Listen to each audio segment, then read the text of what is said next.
Hello, fellow seekers. I hope everyone is doing well. So, I know some of you are interested in this Shanda Vander case and others, and I totally understand it's too much because it shares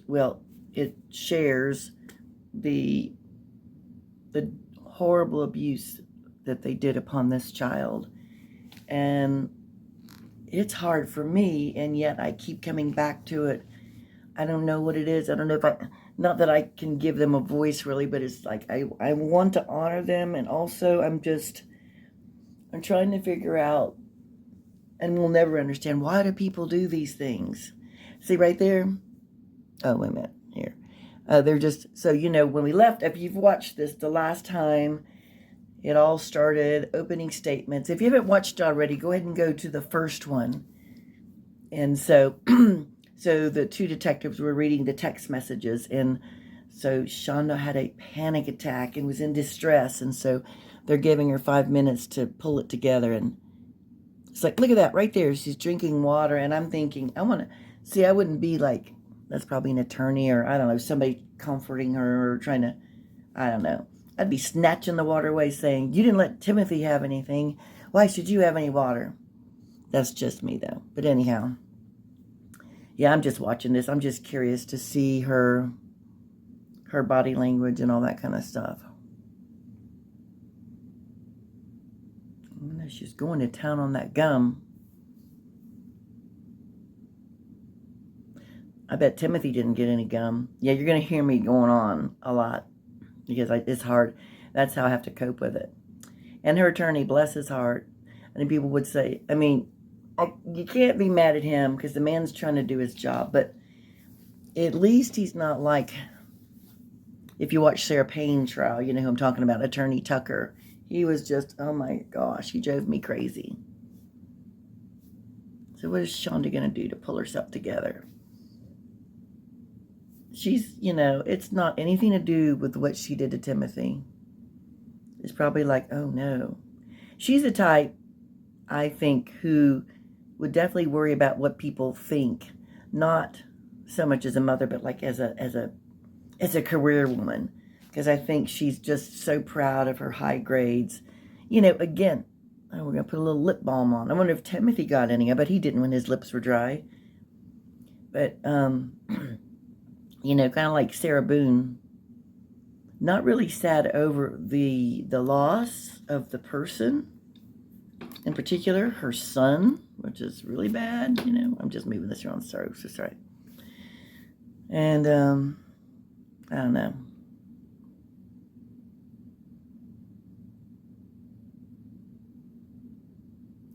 She just has such an, yep, she's still smacking and crying. Oh my gracious.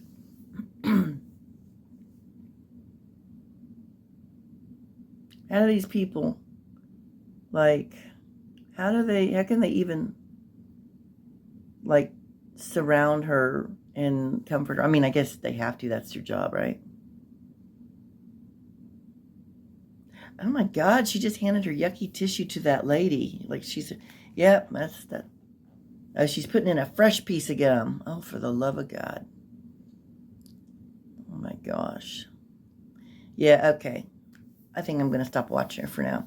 Let's move on. So we're going to let her get over a panic attack, and then the court will get back into session. Are you seated?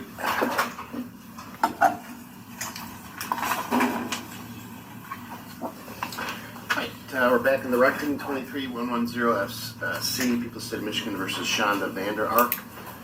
Mr. Johnson, is your client well enough to proceed at this time? I believe so, yes, Your Honor. Okay. Anything before we bring the jury out, Mr. Roberts? Go ahead. Where do you want to restart, I guess? They were in the middle of their testimony, and I don't know what part got interrupted, so... I think we were on the third date, I thought. Third of March. I've got it, there are, the pages are sequential because of the printout. They're not sequential in what they're reading because there's some gaps. I have them on page 4227. Okay. Was that anything? Sound accuracy, Mr.? That's fine. Okay, anything else before we bring the jury out? Mr. Roberts? Yes, I do, anticipate at some point and we'll probably get to that point right before lunch, and it's a logical stopping point. It's a couple of days ahead in the testimony, but there's an image that gets sent to Ms. Vander Ark. Okay. We've discussed this previously. This is an image of Mr. Ferguson when he's alive. Okay. It was sent to her to demonstrate the concerns that Paul Ferguson had about his condition. And I do intend to project that so the jury can see that there's a photograph associated with those particular text messages. So I would ask to reconnect to the monitors, and those photographs are going to be admitted. When we get to that portion of the text messages, though, that presents itself as a likely stopping point for the lunch break. It'll probably take about 15, 20 minutes to get to that point. Okay, so we're going to, your intention is to put the image on the screen Yes, of Mr. Ferguson? yes, he's alive. This is while he's alive, Judge. So, as I indicated, any of the images that we have of him while he's deceased are going to go privately to the jury and not be projected on the screen.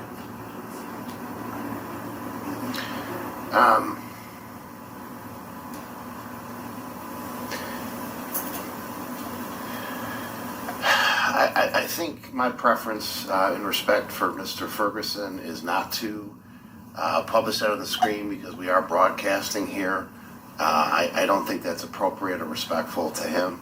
I don't mind if the jury sees that, if it's published to them in private, but I don't think that's appropriate based on we have TV or we have cameras in the courtroom. All right, So, well, I have them printed, so when we get to that point, Judge, I will just ask to present them to the jury. Those are, for the record, those are going in 36A and B, because they relate directly to exhibit number 36. So there's a sub-exhibit of that exhibit, 36A and B. Okay. That I will present to the jury at that time when we get to that text message. And again, when we get to that point, I think that would probably be a good point to stop for the lunch break. okay, all right. Oh, you know what? I like that. That judge was wanting to preserve Timothy's dignity and his memory. I like that. I do. Because, projecting it all over the screen, then, of course, the news people would get it, and I like that. Yes, good move, Judge. All right. Anything to say on that, Mr. Johnson? We're supportive of the court's position. Not that it makes a difference, but we do support it, and I think that's the appropriate resolution for that particular issue. Okay, Mr. Johnson, I did notice your client is chewing gum. Oh my gosh. Is that something that is necessary? No, sir. Okay, would you have her please spit that out? Yes, sir. All right, thank you. Get out. Okay, I am loving this attorney. Oh gosh, we didn't even get to see him. Sorry. I am loving him. Well, it'll get on. The camera will get on him in a minute, I'm sure. I love it. He noticed the infernal gum smacking too. Now, I'm not going to lie to y'all. I'm a gum smacker too, but I do it in the privacy of my car or in the room if I'm, reviewing videos or on my own. I can smack with the best of them, bubble gum. But in the courtroom, man, she looked like a cow chewing cud or something. And the fact that he pointed that out, he made her spit her gum out. Good for you, Judge. Okay, I'm liking him more and more every minute. Okay, here we go. Excuse me. All right, with that, let's bring the jury in. All right, please rise.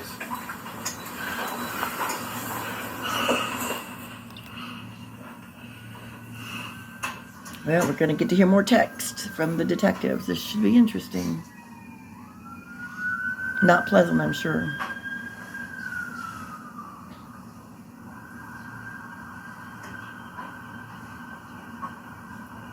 I still can't get how she spit out her old gum into the tissue and handed it to the person beside her. But you know what? That is her kind of personality, People are supposed to bow down to her. No thought for anyone but herself.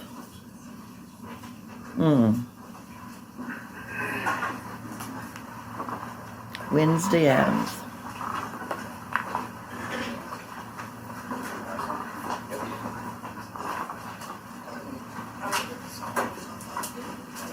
All right, you may be seated. Yeah. All right. Detective Alm and Hooksma, you are still under oath. Mr. Roberts, you can proceed. Thank you. I believe we were at page 4227, so why don't you just take it from the top of 4227? This is on March the 3rd at 8:59 p.m. KK. So how has he been disobedient? He just won't listen or does something I didn't tell him he could. He just tried claiming his zip cuffs were too tight when I didn't even tighten them to where there's no room for his wrists. God. Leave them as they are, and I will check them when I get home, and you can tell him that. And if he lied about that, he gets himself in even more trouble. Okay, so the video that this was on, or the news channel it was on, it ended, and now it's still day one, but there might be some repetitiveness in what they're saying with the text, but I mean, it won't be too much or too long. I'm just going to pick up here. June 19th, 5:23 p.m. Should he be laying down? Yeah, it's fine today, I told him. You can do his bread with hot sauce at any time, though preferably sooner than later. Put more hot sauce than you did yesterday, please. And he has to eat at least 3 slices with hot sauce, but may have more, as long as they all have plenty of hot sauce on them. Right there. June 21 at 8:03 p.m. Headed home now. KK. How is everything? Did you make him eat his bread with hot sauce? I was just about to get up to get it. How many? 4 with hot sauce that he has to God. eat, and he has allowed another 4 without house sauce. But he has to do the hot sauce when first, and then set a timer for 30 minutes before he can eat the others. I found enough in change to get G some chicken nuggets and french fries from Burger King. It's like $3 total, so we will be home as soon as I do that. Oh. No reflection on poor G, because he's a victim too, the 7-year-old, but she gets him McDonald's, and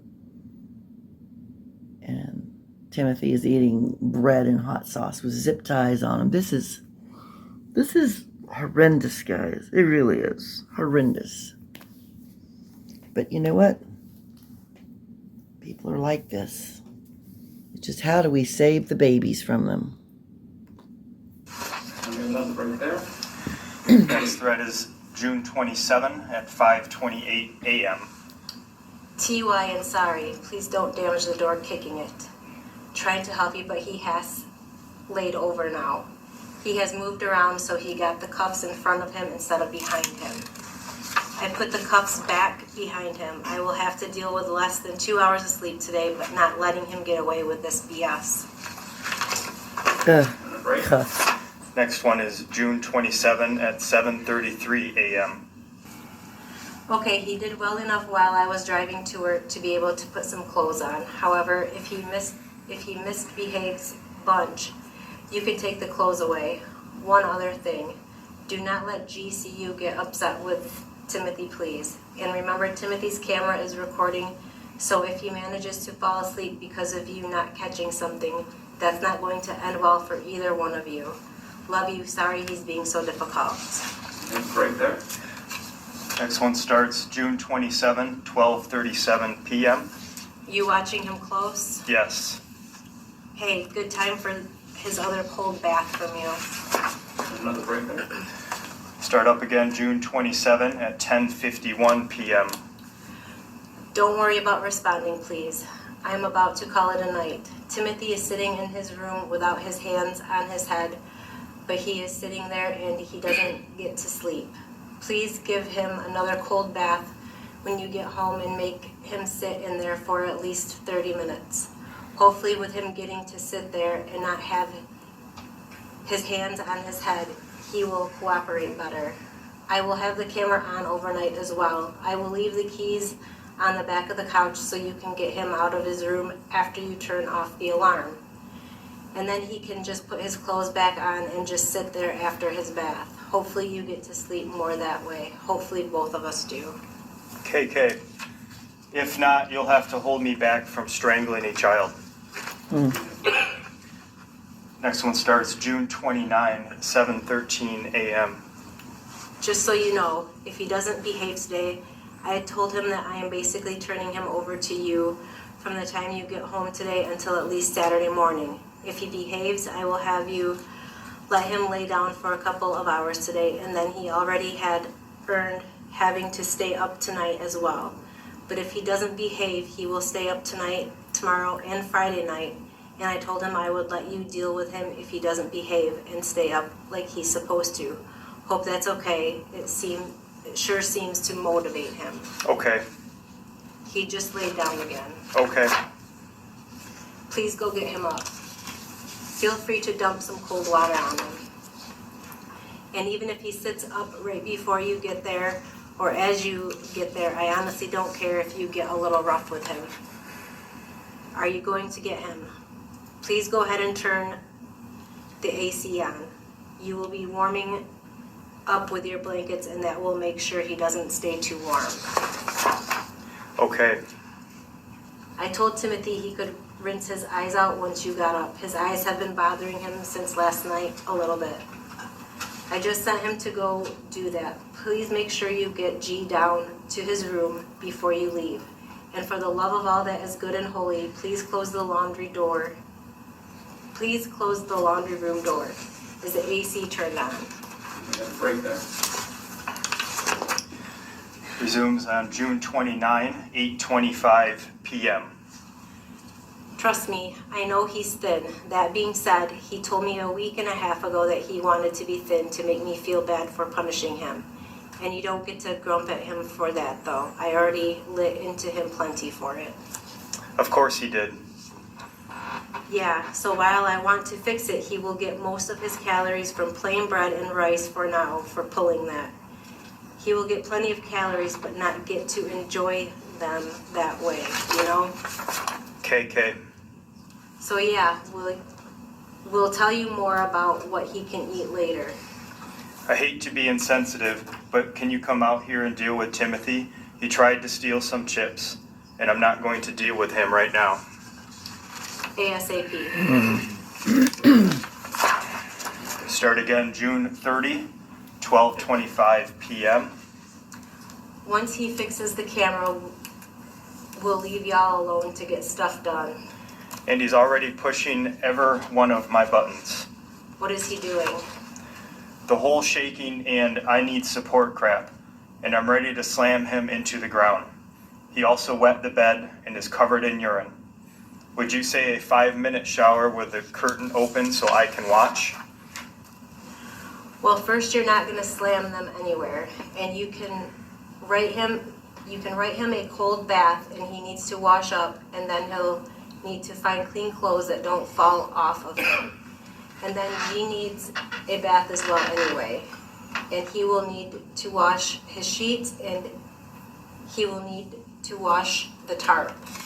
So you need to fold the tarp up to make sure nothing comes on the carpet, and probably take it out back where he could take one of the green and yellow sponges that aren't as nice and some awesome cleaner and scrub the tarp. Sure, 5-minute shower where he can scrub and you can watch his fine as well, but it has to be a cold shower. You can tell him he gets it cold because he should not be wetting the bed. And please check the carpet and see if he needs to clean that too. There is some different awesome cleaner for carpet that he can use if he needs to. He will need to use a different green and yellow sponge for that. I do not want him using my nice sponges for either of those. Okay. Make sure he gets the sheet and his clothes and any other dirty clothes into the laundry and washed ASAP, please. Okay, now the camera is getting on my nerves. It won't stay where I put it. Just get him in the shower first, and then we will worry about the camera right after that. If you need another box for the camera, fine. Just want it working soon if possible. And probably a good idea to get Timothy some bread. He can wait on rice till after G's ball game. After G's ball game. And a break. We resume at June 30 at 2:52 p.m. Did you move the pizza out of Timothy's reach before he start working in the kitchen and you aren't watching him? And you're on a device, it looks like. I did my part. He's just being annoying, and I check on him every minute. Lovely. I made the mistake of leaving the speaker on for the camera. Why are you screaming? He sure seems to have recovered quickly. Right? The fake shaking is about to drive me insane, though. And this is just, well, this is the end of June. So this isn't even long before he passed. And this, they think he's faking being weak. And he can wait to eat his rice until after G's ball game. And it's like, she must be like, well, obviously they're crazy in their own way, but she has to be like, she's such a fanatic about the cameras, and she has to be, surely she got in trouble at work for being so, I mean, she's on them all the time, looking and watching and talking and texting. I mean, that poor child had no privacy, not for a shower, not to go to the bathroom. This is horrible, horrible. Yep. Wow, he moved way quicker all of a sudden. I have repeatedly asked him that was what I thought it was, and he denied it over and over again. Tell him I now know for sure he lied to me repeatedly about what that was on the floor of his room. He needs to put what he collected in the trash in the garbage. He can stand there like this for a long time but not walk normally. He doesn't shake at all for a while standing there, and then apparently remembers he thinks he should be shaking and starts doing it. Break. Resume on July the 1st at 12:33 p.m. Has Timothy stopped the fake stumbling yet? It might be best if you give him like 4 pieces of bread to eat before he starts work. Just make sure he stands up while he eats them, please. That way he has no excuses. Wow. No, and I literally yelled into the speaker for 5 minutes to get him to wake up. Then I had to go drag his butt out bed, which is harder than it sounds because it reeks of urine down there. Okay, well, his small room and probably the rest of the downstairs after he cleans it up need to be steam cleaned. Get the big steam cleaner that is somewhere in the garage. You'll probably saw it when you cleaned it up. And get that whole area down there steam cleaned, please. Okay. Resume July 1st at 4:03 p.m. Just I'm 5 ready to days. kill Timothy. You know what time I get off. What's wrong now? I'm not gonna, but he left his peed and pooped in underthing in the freaking bathroom and I stepped in it. The camera in his room needs pickup, please. Ugh. Lots of hot sauce on bread for that. I Oh my cleaned my gosh. foot, but I'm already at my limit. He shouldn't be doing anything in those, much less both. Grr. Where is he currently? On the wall downstairs. Has anything been accomplished? He cleaned the kitchen, if that's what you mean. All of it or just the dishes? And will I approve if it's clean or... I had him clean the counters and do the dishes. Okay, that's not an answer, but anyway, gotta work. We'll see if I'm pleased when I get home or not. Is he finally walking normally? He can have bread with hot sauce on it. Does need bread though. I already given 4 pieces of bread earlier. I know he's not walking fine. He's still doing a whole wonky walk. Do 4 more pieces of bread with hot sauce on them, please.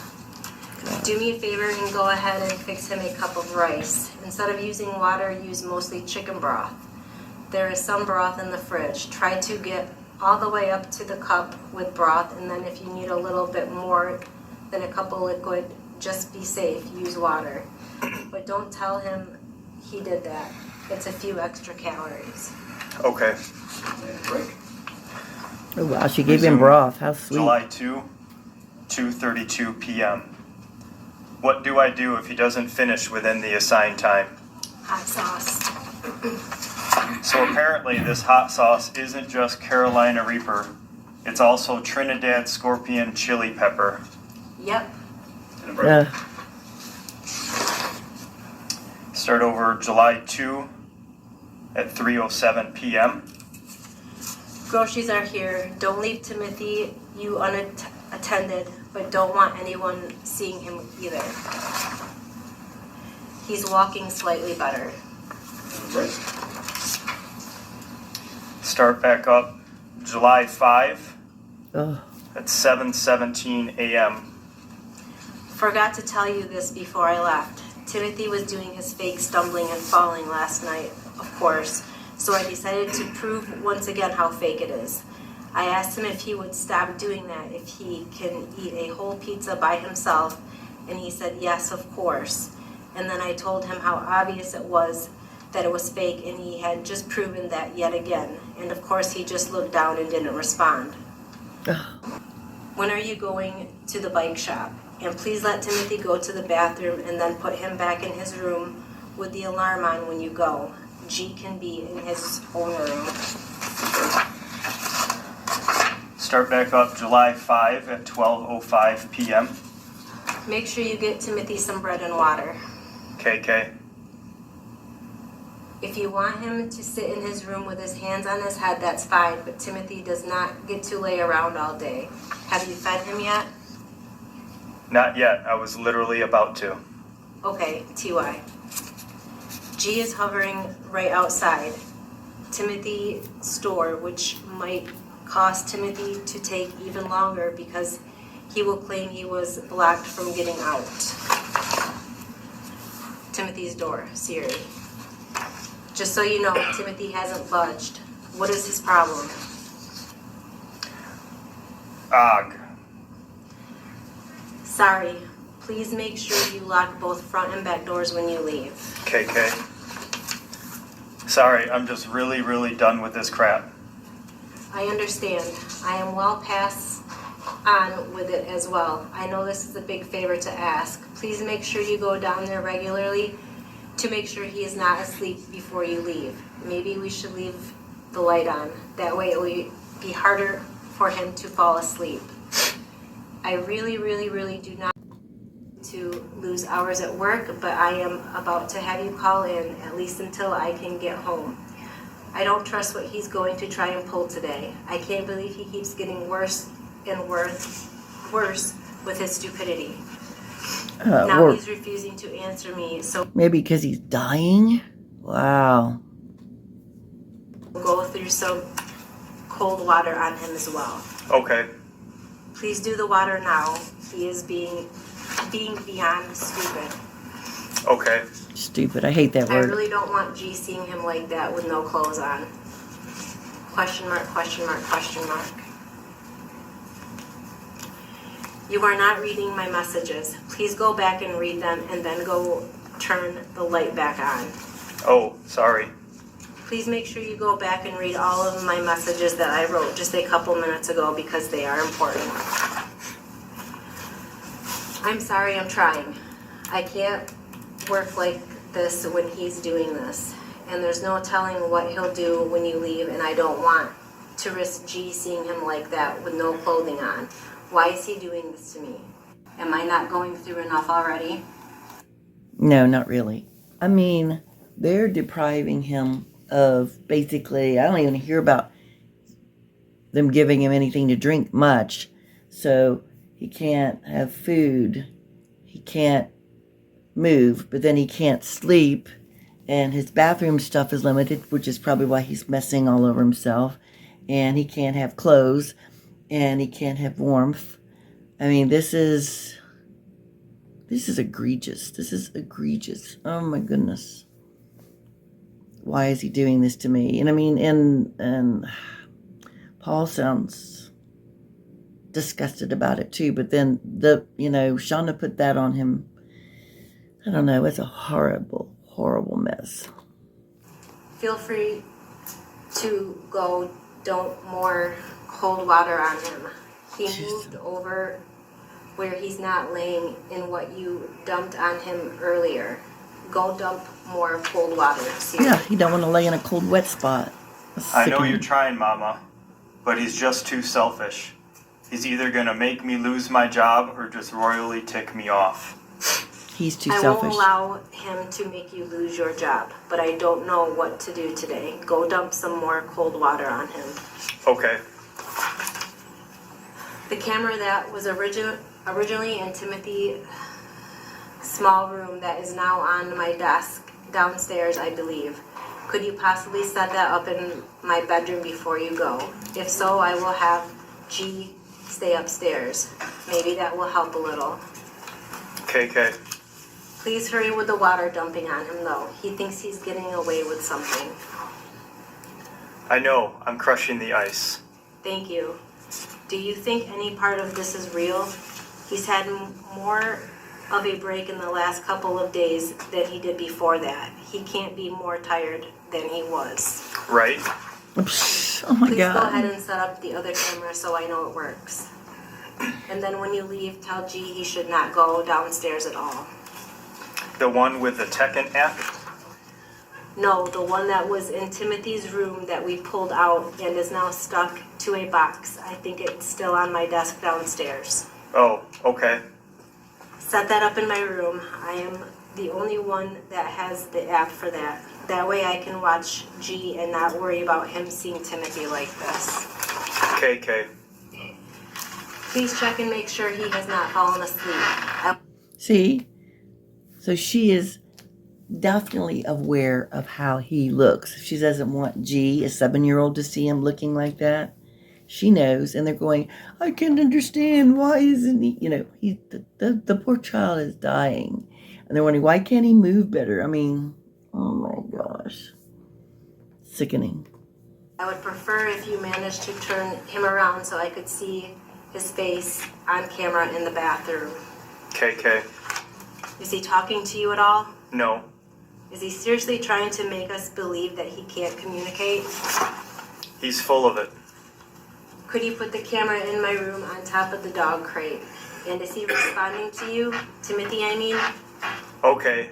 And no, he's W. Not Siri. Can you please force him to respond to you? Just to make me feel a little better? Be honest with me. Are you worried about him at all? Or is it all a bunch of BS like it has been for days? It's the same old BS. So you're not worried at all? Nope. If I wasn't so angry, then maybe. Wow. So they know And something's that's up. a big if. Okay, let me rephrase that question then. Do you honestly believe we should be worried? IDK. I'm just tired of him being such a nuisance. Wow. Also, I called work and told them I'd be late. Okay, I'm really sorry. I hope they are not upset with you. Nope. If you think G will behave himself and stay upstairs, you can try to go to work before I get home. I would recommend starting to look for an Uber in about 30 minutes though. Are you sure? Because I can and will stay till you get home. I really want to say go, but I have my concerns, of course. I don't know. I will trust you to make a good judgment that won't negatively affect your work. KK. Just let me know what you decide, please. I know it would mean getting down there very early, but I'm willing to drop you off in Grand Haven before I head to work tomorrow morning. You could stay at Starbucks across the street. KK. Let me know when you're headed home.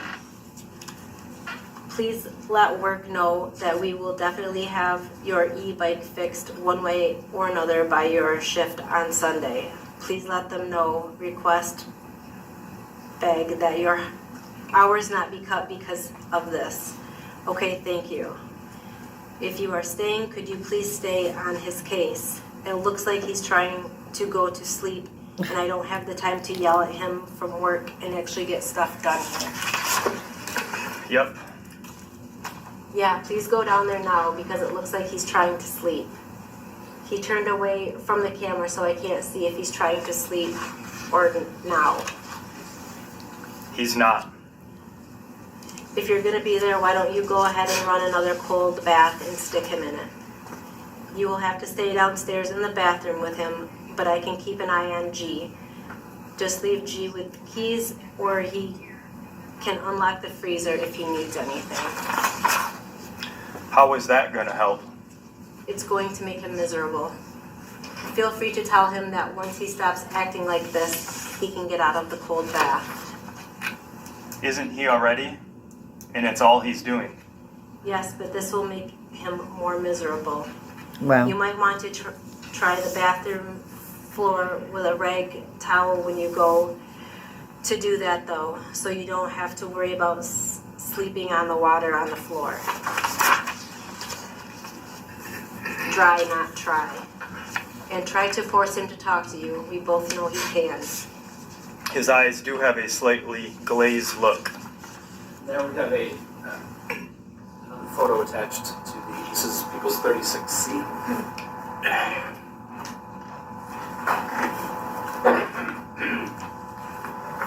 You can tell they're disturbed by having to read it. You can see it on their faces. I think to most of us, this is like something that would be on a horror movie, not real life. This is worse. This is worse than a horror movie. He's just unbothered. Look at her. Ugh. She is an evil, evil person.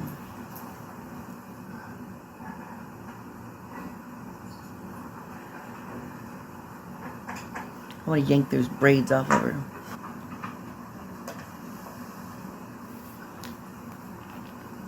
He was just a big nuisance to him. And they're treating him like that, and they expect him to do what for them? It's hideous, hideous stuff.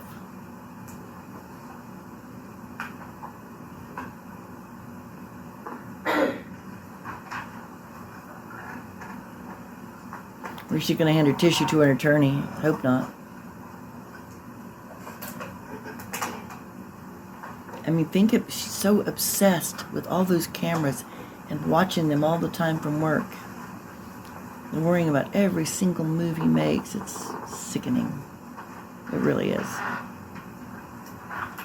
Go ahead and continue.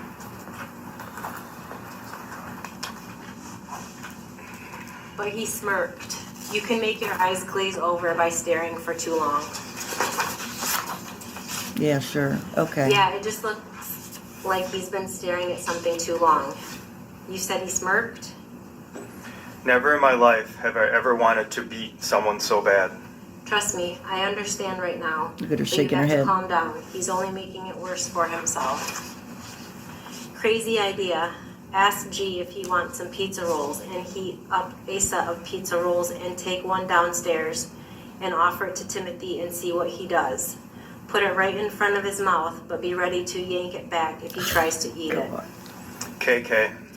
And by the Sick. way, I did not intend for you to put the tech and camera in my room. Please move that back downstairs where it was before you leave, or before I take you to work. The one on top of the crate is perfect. Okay. Even if G doesn't want pizza rolls right away, he will want them eventually. It's worth it to heat some up just to try that. Hold it right in front of his lips. How much do you want to bet he's going to try to eat it? A lot. Starving. Agreed. Please do that and get back down there to make sure he's not falling asleep. Yeah, I'm pretty sure he's trying to fall asleep. You're going down there? I gave you time to cool off. I'm waiting for the pizza roll. KK. So how is he reacting now? It looked like he tried to grab something or do something with his arm. He's not. He's Krill being stubborn. Still, WTF. I really don't understand it considering we know it's all fake. Yeah. Please make sure you keep bugging him Fake. so he doesn't try to go to sleep like that. Maybe force his mouth open and put some hot sauce in there considering everything he's put us through. Wow. KK. Yeah, you said Does he that. blink when you smack him on the side of the face? And I don't mean hard smack. Yes. He doesn't realize that that wouldn't happen if there were something really wrong with him. Did he swallow it or try to spit it out? He swallowed. Yeah, he's just fine. He's just being an absolute butthead. He's fine. Get He's his arm starving. out from under his head like that. He doesn't get to be comfortable like that. He gets no padding whatsoever for his head if it's going to hang his head sideways. Please keep an eye on him. I'm willing to bet he's going to move to adjust himself soon. Is it mean to ask you to turn his body slightly where he said would go over the side of the top backwards? That would be even less comfortable. He just adjusted to make himself more comfortable. Perfect. He thinks he can outlast us. Wow. Are you still down there watching him? Yes. He's moved a little bit to make it less uncomfortable. Yeah, he's moved a couple of times now to try to get more comfortable. Am I imagining things, or has he already moved a little bit again? I'm done. I can't deal with him anymore. Why are you saying that? How can he lay there like that for any length of time? Ugh. If you need to put clothes in the dryer, please do real quick. He's doing this to tick us off and make us give up. And at this point, I'm ready to beat him within an inch of death and go to work. Mm. And that is exactly what he wants you to do. He will not last us. I can promise you that. I have the screen muted because I have to right now, but feel free to let him know that he will not outlast us, and that comes directly from me. But definitely time to switch the loads anyway, so take some deep breaths and go do that. Is he still acting like he's staring straight ahead? Yes. This is getting beyond pathetic, but he will not win this. Not gonna happen. Sorry, had to step out of my office for a couple of minutes. Did you swap the loads? Yes. Might be time to dump more cold water. Just make sure it doesn't go outside the tub, and maybe force him to drink some more. Did you say something after my comment about showing it's fake? Yes. What did you say? Sorry, I didn't hear you. I just agreed. Oh, okay. Crazy thought. Tell him if he actually sits up by himself and stays sitting up, he will get some pizza rolls. Don't tell him it's only 2 rolls, and I'm okay if they are frozen rather than cooked. Okay. Sick. Calm down, sweetie. He is trying to get a reaction out of As she you. takes a sip of her Just water. splash water on him occasionally for now. I will let you know when I am on my way home. I have to stop for gas on the way, or I will run out about 15 miles from home. But I will make that a very quick stop and grab you and then head out. He's determined to be a pain, isn't he? Odd question. He's ticklish, isn't he? Yeah? He just moved his head, by the way. Go tickle him mercilessly. Wow. Well, he was ticklish. Wouldn't surprise me if he had enough determination to resist right now. Was worth a shot. Like I said, he's moving his head. ... I'm done.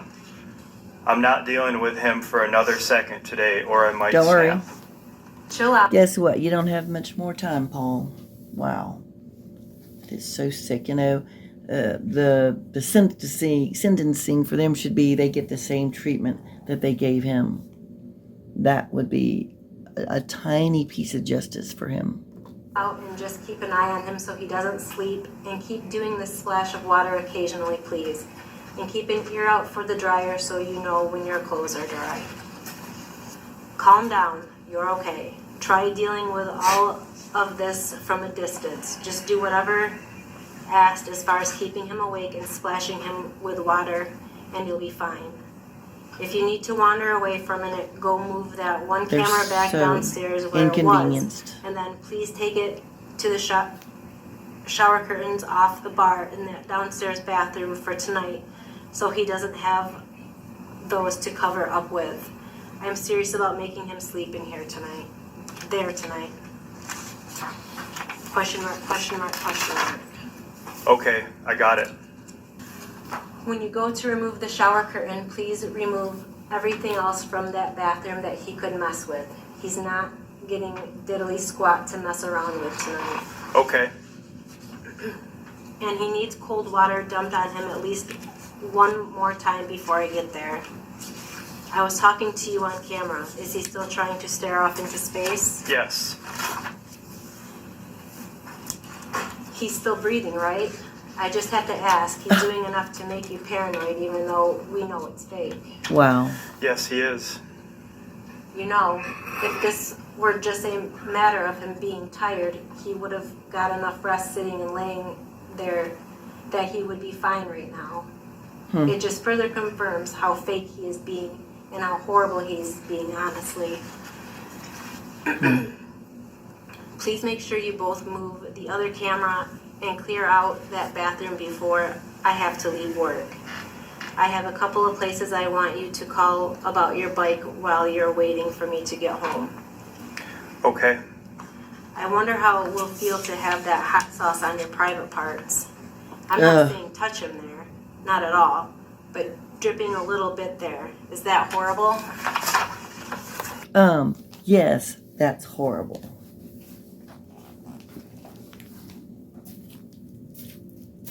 Sorry. My little feline Pierce. Oh, come on. Come here. Come here. Come on. Do you want hot sauce? I'm just kidding. I would never give my kitty hot sauce. I can't, animals are treated better. That's unbelievable. Unbelievable. And yet, everyone's like, well, he's still breathing, and he said they knew something. That's craziness. I don't know, and I don't care. Does that mean you're willing to try it? No. Okay. Well, I need to That's lose good. the attitude with me at least. I didn't do anything here. You need. Well, at least he did not pour the hot sauce on him, but that's a big at least. Paul did plenty more. Oh, man. And I'm sorry, my cat might chime in here and give her a little commentary. To lose the attitude, Siri. Okay, I understand that you're frustrated. I am also frustrated beyond measure. What I don't understand is why you haven't done either of the two things I told you to do before 5 p.m. when I have to leave work. Okay. Considering you're not sitting over him and haven't been for quite a while, I'm willing to bet he has slept at least some when he shouldn't have been able to. Nope. He's still awake. You're not thinking about the whole picture in the fact that he can probably hear you walking in. But anyway, I'm not going to go there right now. Close the bathroom door for now, please. I'm not watching him on my way home, but you can just stay close by and listen for anything like the water turning on or anything stupid like that. Stupid. And then I will turn the camera back on once I pick you up. Okay. Let me know when you are headed out. I will leave at 5, but I will need to stop for about 5 minutes to get a little bit of gas. There's a break there, and just to confirm that last section that you read before the last break, that all occurred on what date? July 5. Just a day before. That was a time period from about noon to about 4 o'clock in the afternoon. So see, now it's That's correct. It's approaching his final. Oh, hello, baby. Do you want to say hi? Let me see. She's probably going to knock everything over. She looks much, but she's a little a Russian blue. She's like silver color. I know, you want to eat too. I don't deprive you of your food. Okay, here we go. And then the next section, then July 5, for clarity, is the day before Timothy was found deceased. That's correct. Whereas July 5 at 5:09 p.m. It's final hours. That's so. Someone is suddenly moving their head more. Queues are busy. Not even a voicemail. Tried several times. Okay. Getting gas now. Please tell G to stay in my room till I get home. Question mark. KK. Sorry, just got that. Okay. Please check in on Timothy one more time before you go. I should be home in probably right around 10 minutes. KK. I am not going to pull in the garage. You will need to come out the front door and lock it real quick. Okay. Are you here? Not yet. KK. Did you check on him? Yes. Notice how he had the strength to sink down like that? Right? Still staring? Yep. He apparently decided to go big or go home today. Just beyond ridiculous. There's a break there, and that break occurs at what time on July 5? At 5:56 p.m. Then our next one starts on July 5 at 11:49 p.m. Please set your alarm for 6 a.m. I ended up dragging him back to his small room because I wasn't going to risk him having access to the tub or other things overnight. He's still trying to be stupid, but I will tell you more tomorrow while I take you to work, describing how many different ways I prove that he's still faking. He's Wow. still doing it, though. It's beyond ridiculous. Faking. We have a break, and then our next text is on July 6th at 6:09 a.m. Time to get up and please check on Timothy on your way upstairs. Question mark, question mark, question mark.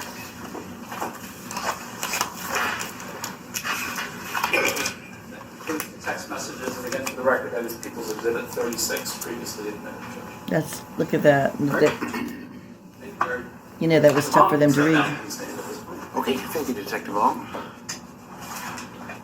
That is Any like additional questions horrible. for Detective Hooksma? You have just a couple more questions, Judge. Okay. Just for That's hideous, guys. discreet I as can't. possible about this, but there are a couple more photographs that I need Lieutenant Brooksman that I need. Okay. Well, let me ask a couple of questions before I do that. Lieutenant, you just read a series of text messages. I don't want to talk about all of them, obviously, but let's just talk about the text messages from July 5th. And there are multiple references to cold water and the bath. Was that your understanding of those text messages? That's correct. And that was, again, July 5th was literally the day before Timothy was discovered early the next morning to be deceased. Is that correct? That's correct.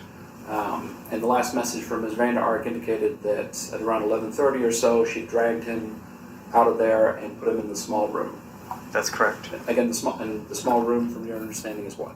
The closet in the basement next to his bed.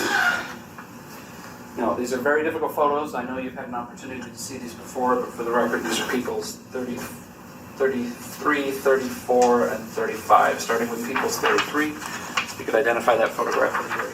That is the deceased Timothy Ferguson lying on the floor of the bottom level of the basement. And did that appear to be roughly the same condition in which you observed Timothy Ferguson when you were at the residence on July 6th of this year? Yes, And he's fully clothed in that picture, is that correct? that's correct. What's he actually wearing for the record? He's wearing a black sweatshirt and blue jeans. And again, you had occasion to observe Timothy roughly in that condition when you were present, is that correct? That's correct. People's Exhibit 34. This is a photograph of the deceased Timothy Ferguson lying on the floor with his sweatshirt pulled up, exposing his chest area. And People's 35. This is a photograph of the deceased Timothy Ferguson, his back with his sweatshirt pulled up, exposing his spine and shoulder blades. And all three of these photos were taken while he was on the floor of the basement area of that home, is that correct? Correct, at the scene of the incident.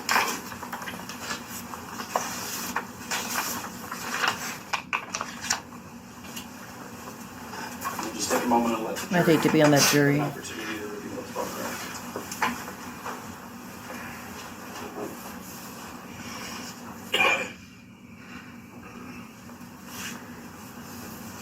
No emotion.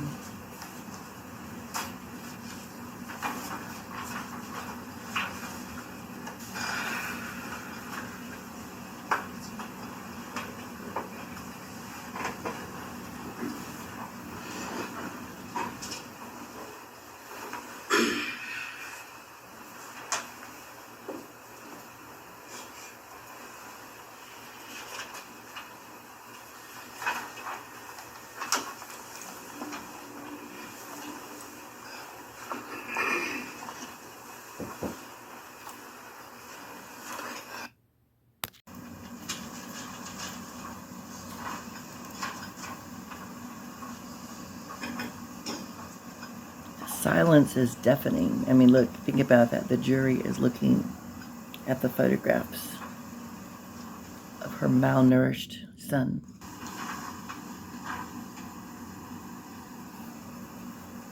You can't tell me she didn't know. Is he still breathing? Think of all those questions that she asked with Paul. And Paul was like, I can't take one more moment. Well, obviously now they don't have to worry about him anymore.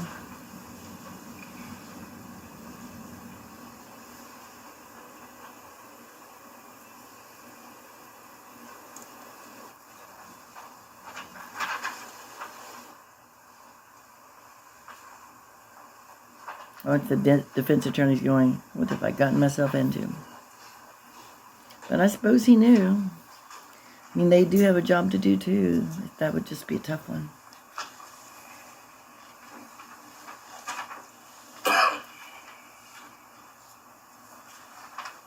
I mean, he had no moments of peace. They always were trying to keep him awake. He had cameras on him 24/7, taunt him with food, lock the food away from him, ice baths, standing up with your hands on your head, running up and down the stairs, hiding him from everyone.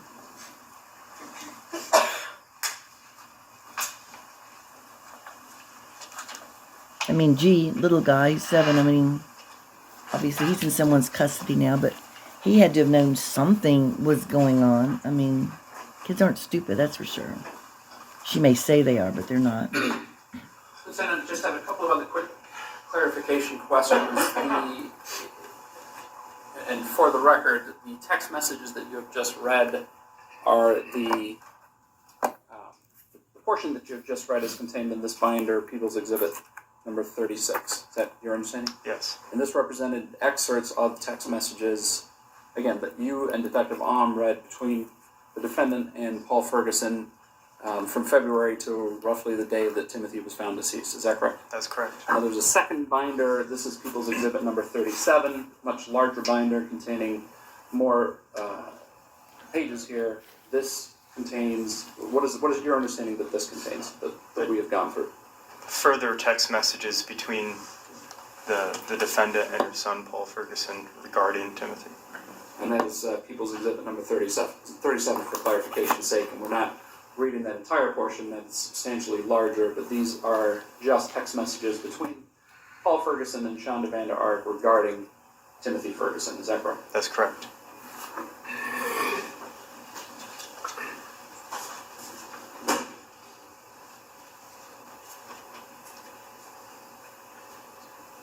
Thank you. I have no further questions. All right, thank you, Mr. Roberts. Mr. Johnson, any cross-examination? Thank you.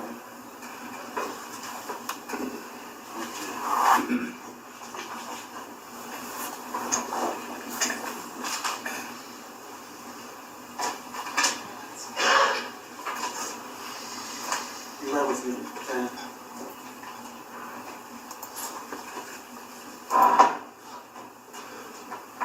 What do you ask after that? I guess we'll find out. Good afternoon. Hello. A couple questions. Way back when you started your testimony this morning, you were shown a number of photographs, and I have photograph number 15. May I approach, Your Honor? Okay. And you described that as a photograph of the interior of the pantry. Is that correct? Correct. And there weren't any locks on that particular door, were there? Not that I observed. And there's foodstuffs on that in the pantry as well, correct? Yes. For the record, what sorts of foods do you see there? Cereals? Yep. Crackers, soup, cereal, some salad dressing, bread, maybe some Chex Mix, ramen noodles, large variety of options. Thank you. Secondly, and I just want to talk to you about that alarm that you came back and it wasn't there on the door. You know the one I'm talking about? On the small room door, yes. Yes, on the small room door there's an alarm, and when you folks came back, was it for the first, when you came back for the first search warrant or the second one? It wasn't there. It was missing when we arrived for the second search warrant. Okay. So first search warrant is there, second one it is not. Is that correct? That's correct. Okay. And in between those two times, all the police officers left the home, and there were just the residents of that home remaining. Is that correct? After our execution of the first search warrant, all the police officers left the home. Okay. Look, and we know this because we've lived with this thing, but let's make sure we're clear. You're in the home. The officers are in the home, correct? Yes. The area in question, the basement area, is secured by another police officer, correct? Yes. And while you're still there, a search warrant is received, correct? You're given permission to search the home. Yes. While we were there, we obtained a search warrant. So there was no time in between your initial arrival and the first search warrant, when the police weren't in that home. Correct. Okay, so then after the first search warrant, you departed the home, correct? And then the second search warrant, you came back. That's correct. Okay, now, and in between the first and second one, there were no police officers there. That's correct. When were the cameras seized? The cameras were seized? The video cameras. If they were. I believe they were seized on the second search warrant. Okay, and let me make sure I'm correct. When I say seized, I mean taken by the police. Yeah, pursuant to the search warrant. And were there any of the cameras, from your recollection of the scene and the evidence, were any of the video cameras removed and unavailable for that second search warrant? As far as you know. As far as I know, there were cameras that remained. Can't Okay. say if any were taken because I wouldn't know if they were gone. Okay. But you notice this one was gone. The one in the bedroom, the alarm was gone. The alarm, yes, the alarm was gone. Okay. You notice the alarm was gone, correct? Yes, But you didn't notice if any of the other cameras were gone. Is that correct? that's correct. Okay. And were there pictures taken before you left the first time and before you left the house the first time and then came back the second time? Were there photographs taken? There were photographs taken on both search warrants, yes. Okay.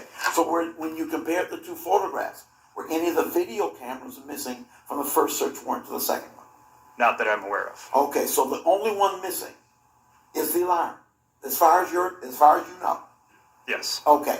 And we're talking about an alarm, correct? An alarm, door opens, alarm goes off. correct. How would you term that type of device? An alarm? Just a door alarm, A door alarm. entry Fine. alarm. We'll use door alarm because I may. Okay. So a door alarm was taken, was missing. Correct. As far as you know, did that alarm, that door alarm, have any video capability? Not that I have no idea. Okay. You have no idea. You didn't see it in the photographs you have. You don't see a hole for a camera, correct? I didn't suspect it of being able to take video. Okay. And during the course between the first and second visits by the police, there were 2 adults in that house. Is that correct? I don't know who was in the home while we were not there. Okay. All right. So there could have been even other people in there, correct? As That far would as you make- know. As far as I know, yes. I don't have any further questions. Thank you. Thank you, Mr. Johnson. Any redirect? Lieutenant, Mr. Johnson was asking you about the photos of the pantry, and it did not appear that there was an alarm on the pantry. Is that correct? That's correct. And there was food inside the pantry, correct? That's correct. I'm going to ask you to reread the section of. Oh, you have the. Yes, I still have those. Page for it. Excellent. Turn page 5093. 5093. Yes. It's from May 26th of 2022. Okay. All right, and then starting with that second text, if you could read that portion for the jury again. This is from the defendant to Paul Ferguson. Almost freaking caught him. I want all food in the fridge, freezer, or pantry, and those locked. And then what's Paul's response to that? It is. He just pulled the pantry door lock. And the response to that is? What do you mean he just pulled it? Did he take it off? And Paul's response? Yes. The part that attaches to the wall is dangling right now due to sticky loss. And finally her response? Okay, get another one on it right away. Last I saw, they were on the floor in a bag in my room. So at least in that text exchange, Ms. Vander is referring, and Paul is referring to the fact that Timothy has ripped the alarms off of the pantry door, correct? That's my understanding. But her insistence was that all the food in the pantry, the freezer, and the fridge be locked away. Yes, And that was in April of 2022. that's correct. Mr. Johnson was also asking you about the alarm being removed from the door lock and whether or not any cameras were seized. You did seize a number of cameras from that residence, is that correct? That's correct. Did you attempt to obtain any footage from those cameras, either yourself or other detectives associated with the case? Yes. And with the exception of a memory card in one of those, were you able to retrieve any footage from those cameras? No.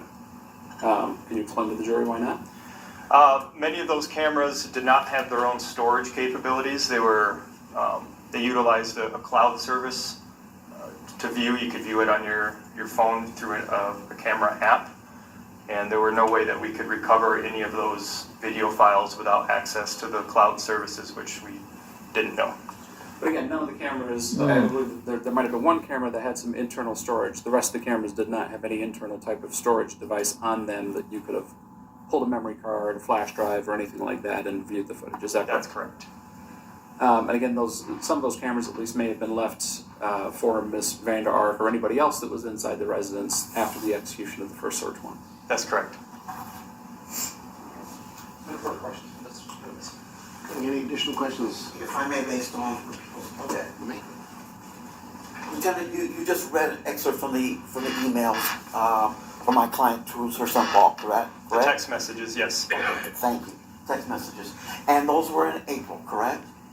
Correct, April. And based on what I'm hearing from your testimony, it sounds like my client is instructing Paul to put another lock on that door. Is that pantry door? That's my understanding of the messages, yes. When did the new lock go on? I cannot say. Yeah. Was there a lock on there when the police got there? I did not observe a lock. So we don't know if a new lock was ever put on, do we? I do not know that. Thank you. But you do know from the text message where Ms. Vander told Paul that extra locks were, right? Yes. In her bedroom. Yeah, apparently she had extra locks available in a bag in the floor of her bedroom. Thank you. Nothing further. Mr. Johnson? Nothing further. I believe we do have some jury questions for this witness. Mr. Weaver, can you retrieve those? And poor guy's probably going, I need a break. Yeah, we're going to go over to as soon as we get up here.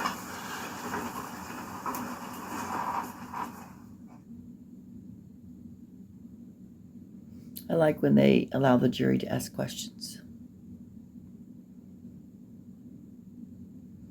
I guess the point Mr. Johnston was making is that if that one pantry was unlocked, then so if the pantry was unlocked, then perhaps Timothy would have access to food, is maybe what the point he was trying to make. But I don't believe Timothy would be able to, as closely monitored he was and zip-tied and leg-cuffed and all that. But I think that's the point. I mean, gosh, I understand he's trying to do his job. You got to grasp at whatever you can, but the way they're watching him over the camera, that is just hideous.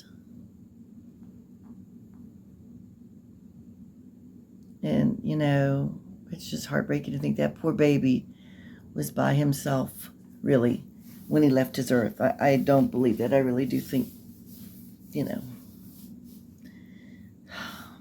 that's heartbreaking.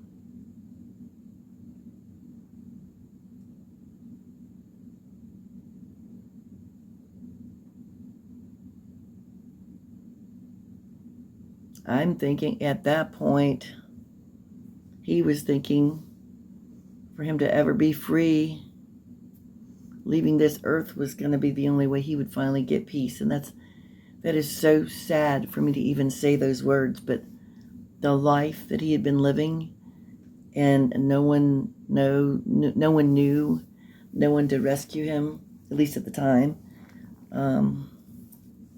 is just heartbreaking. Nobody should have to be alone.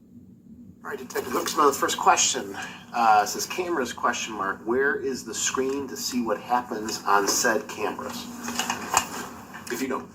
As far as I'm aware, the cameras, they didn't have screens available to them. It was, like I said before, they were all, a lot of them were webcams that you could view live time from your personal device via the tablet, cell phone. So it would be, if you had access to the cloud services, you could view the cameras. Okay. Second question, how many zip ties are missing from the bag? That's a very good question, which I wish I could provide you with an answer with. I fortunately never counted the zip ties in the bag. Okay. The third question, how long does the ice maker take to make the ice? I don't know the answer to that question. Did you just answer it? She's Mrs. Answer, Who had isn't the she? keys to Miss the Answer. shackles? One of the photographs we showed that had keys on it, there were handcuff keys on that key ring. So that did include some of the handcuff keys. I don't know if there were any other keys throughout the home, but those are the ones I found. Okay. There were two additional questions. One had already been asked, and the additional one, it was determined by the court to ask for speculation by this particular witness. So the court will not ask those two. Mr. Roberts, any follow-up questions to those questions? Just briefly, Your Honor, and I guess I'll start with the key question. You said that the keys that you discovered that we have a photograph of does contain a handcuff key, is that correct? Correct. And those were located inside the residence? That's correct. Were they located on any particular person or just in the residence? When I photographed them, I believe they were on top of the chest freezer. So I did not locate them on anybody. When I photographed them, they were just on the freezer. Okay. Now, if you could turn in your exhibit to page 4227, we'll just briefly reread a section for the jury. It might clarify some of the question about the zip ties.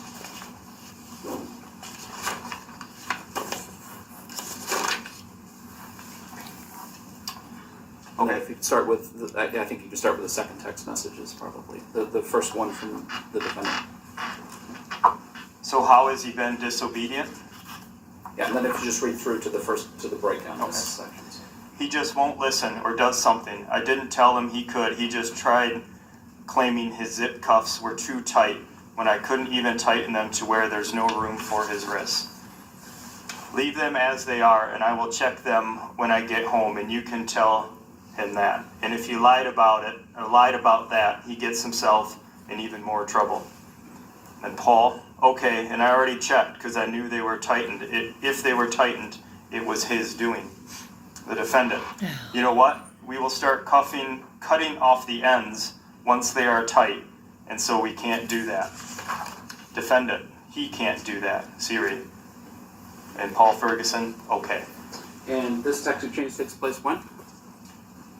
On March the 4th in the evening. So this is 4 months prior to Timothy's death? That's correct. Mr. Johnson, any follow-up questions to this? I do. You mentioned that you found a key ring with a handcuff key attached to it. Is that correct? I didn't find them. I photographed them, but they were found, yes. Okay. I'm confused. I heard these devices described as leg cuffs, and are they leg cuffs or handcuffs? How would you describe it? I would refer to them as leg shackles. Leg shackles. A larger diameter designed to go around somebody's ankles with a longer chain so that they can walk, shuffling walk. Would a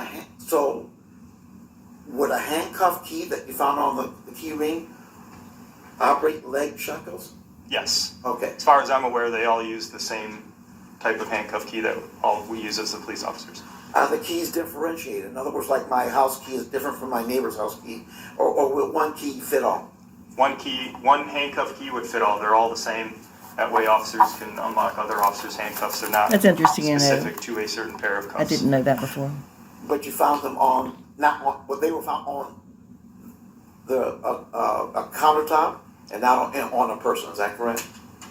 When I photographed them, I believe they were on the top of the chest freezer. Okay. Did you seize those keys? Did you see the keys and the key ring? Was those seized as evidence? They were not. Thank you. Any follow-up, Mr. Roberts? May this witness be excused, Mr. Roberts? Stand down but not excused. Okay. All right. Thank you, Detective. Mr. Roberts, you can call your next witness. The next witness is Paul Gabriel. He should be, I believe, or Paul Ferguson. I apologize. Paul Ferguson. I believe he's in the back. I don't know if you want to take a break. Okay, Paul is coming up. Okay, everybody take a deep breath. You know how awkward it's going to be for him to testify against Shanda and her, like, with her steely stare. Really, her cold, dead shark eyes. Okay, y'all ready? Okay, here we go. Right now, this would be the last witness for the day. I will say that, so we could take a break and then just go through Mr. Ferguson's testimony and be done from there. But We'll take a real quick break. Let's take about a 5-minute break just to get him in position. I don't want to take a longer break just because if we start now, it's going to be 2.5 or 2 years. It's going to be quite a long time, so I don't want to do that. So let's just take a quick 5-minute break. Please rise.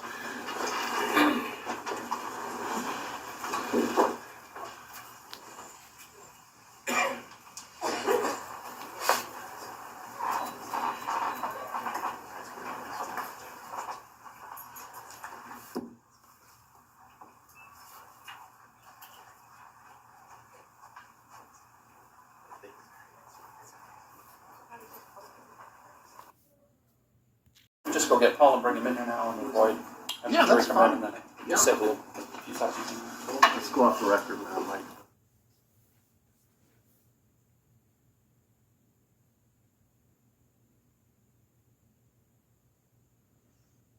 This should be interesting.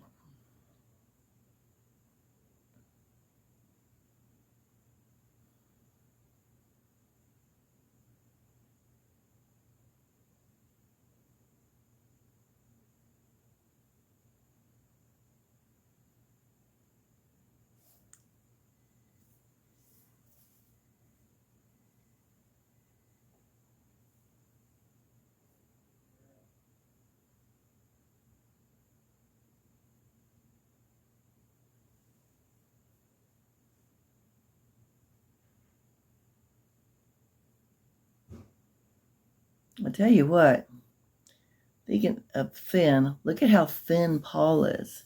And just imagine Timothy was worse than that.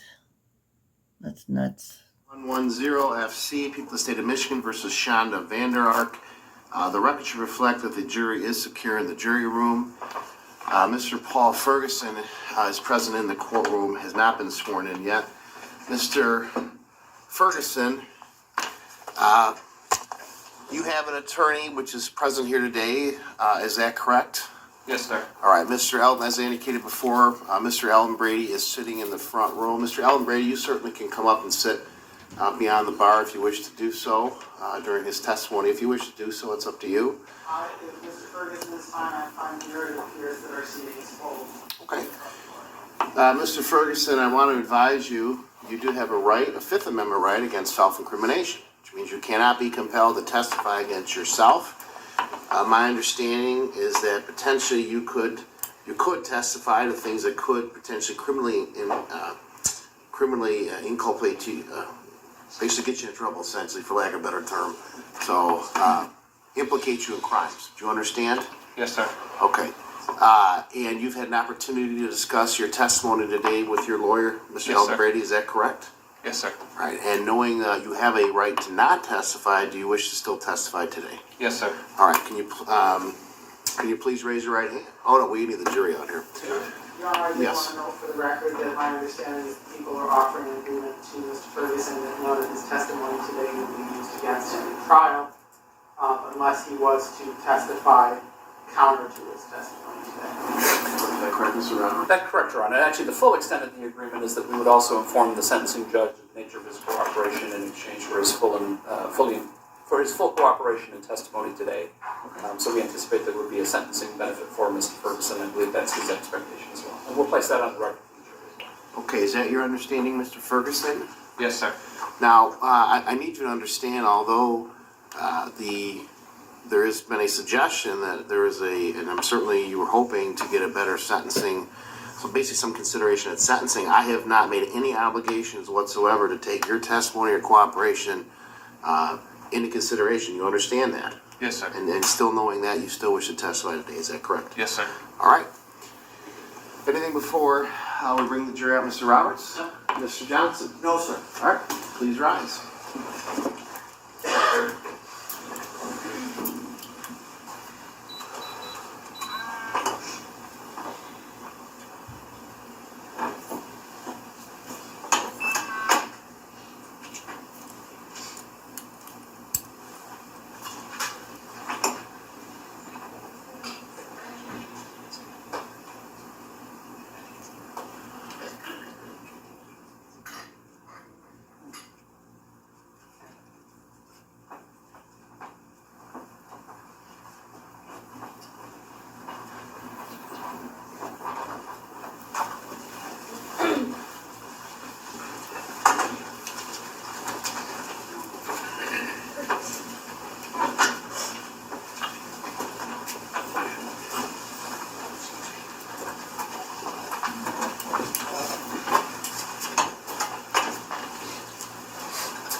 Seated. The jury is now present in the courtroom. Mr. Roberts, you can call your next witness. Thank you, Your Honor. My next witness is already in the witness chair, and that is Paul Ferguson. All right, Mr. Ferguson, can you please rise and raise your right hand as best you can? In this matter now pending, do you swear or affirm the testimony you're about to give will be the truth, the whole truth, and nothing but the truth, so help you God? Yes, sir. All right, you put your hand down, grab a seat. Please state your name for the record, spelling your first name and last name. Paul Ferguson, Paulferguson.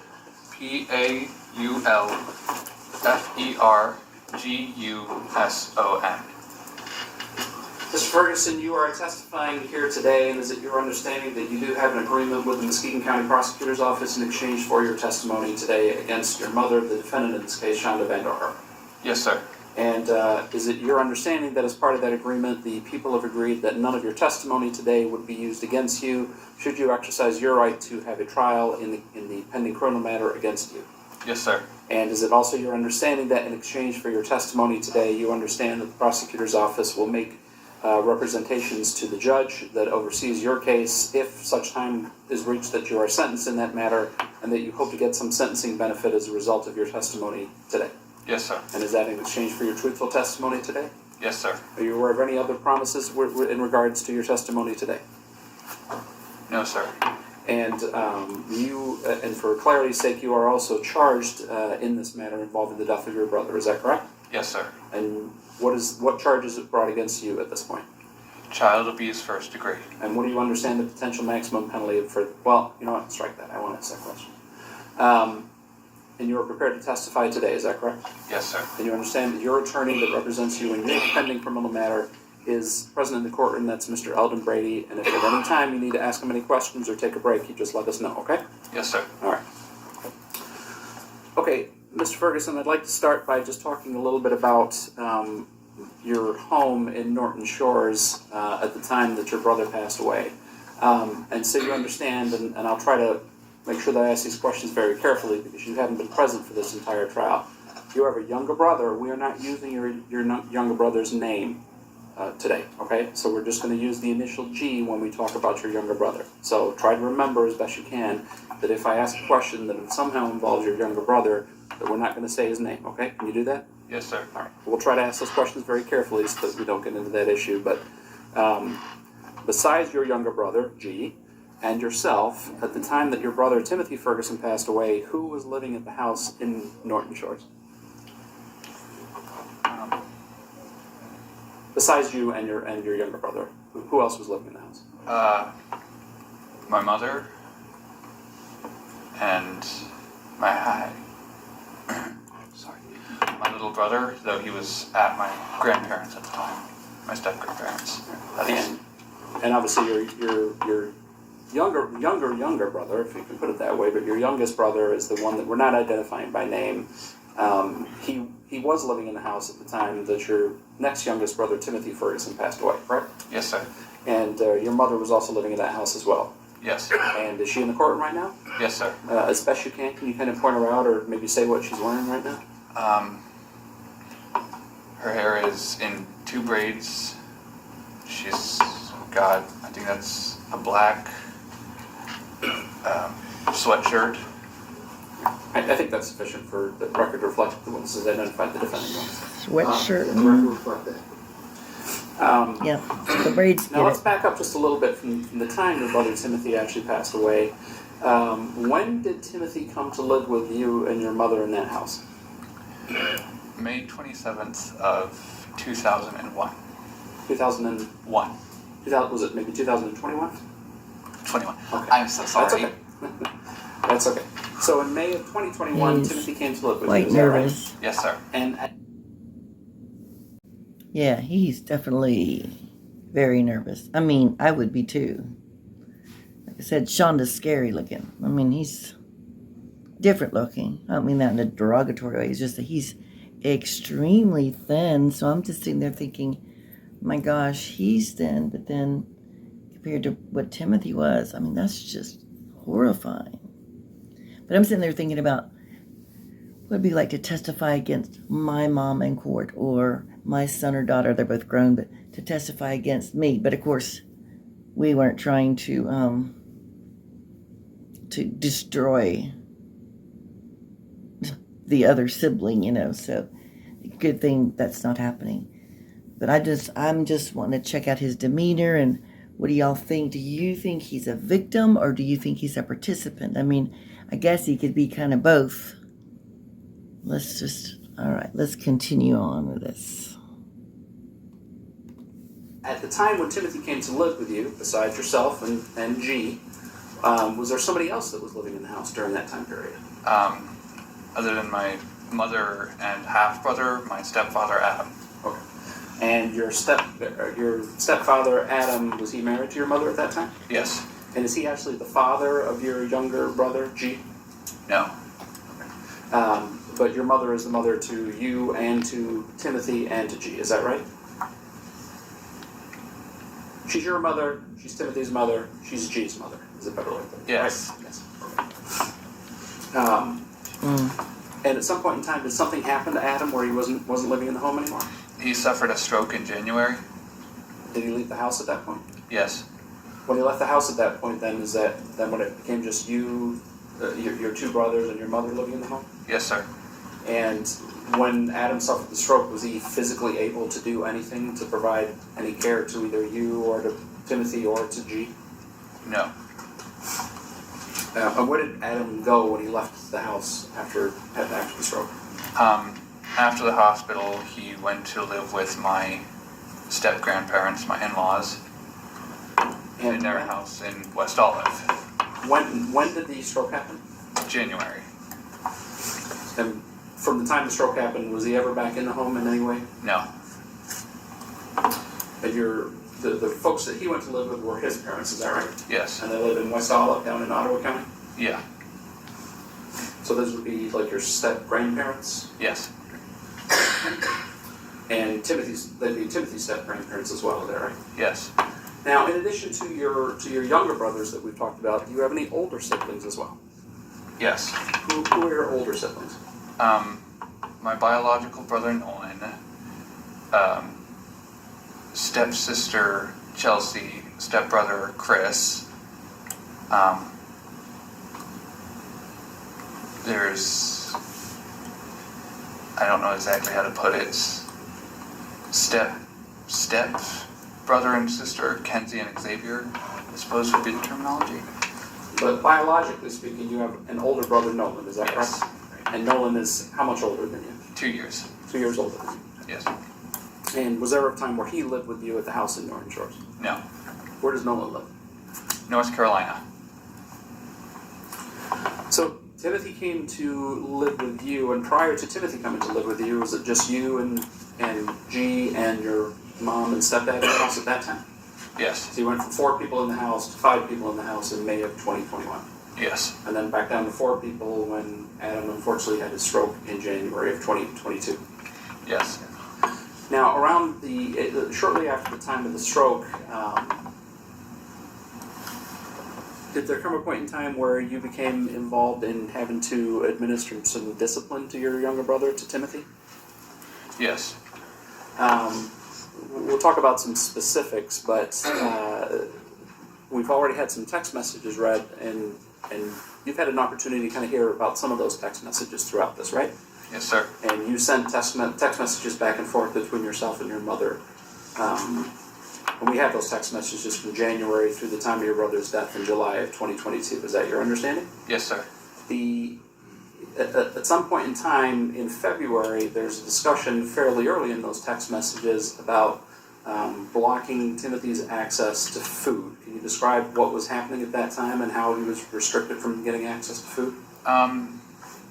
He was sneaking food that was not necessary at that time, and it was solved by placing locks on the fridge, freezer, and pantry.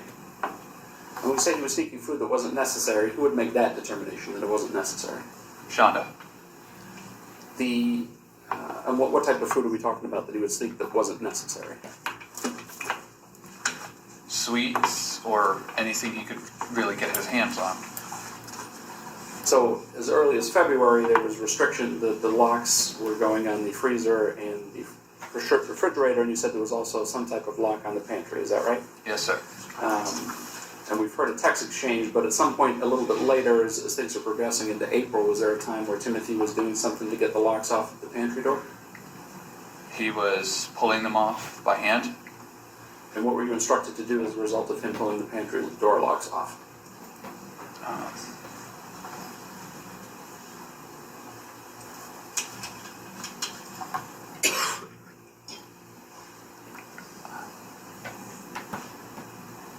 Let me ask you this way: were you given some instruction to replace that lock? Yes. And who gave you that instruction? Shanda. And what was your understanding of why you were locking the pantry back up? Because he was sneaking food. And so he kind of looks Let's talk over about at her. Brother Timothy for just a little bit. Did Timothy have some special needs? Yes. What was your understanding of what his special needs were? He was attention deficit hyperactive disorder, as well as autistic. He had speech and motor impairments.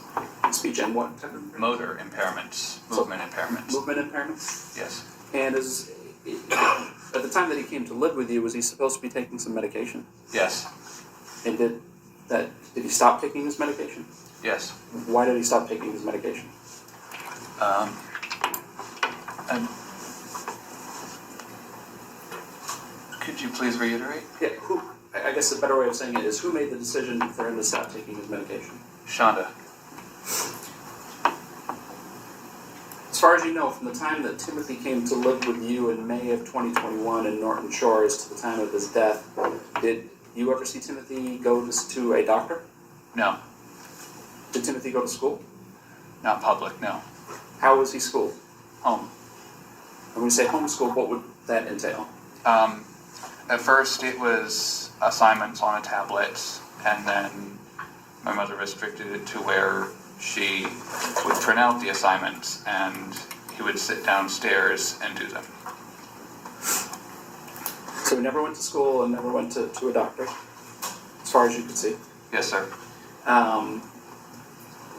Basically from January, from the time of the stroke moving forward, was Timothy allowed to even leave the house? No.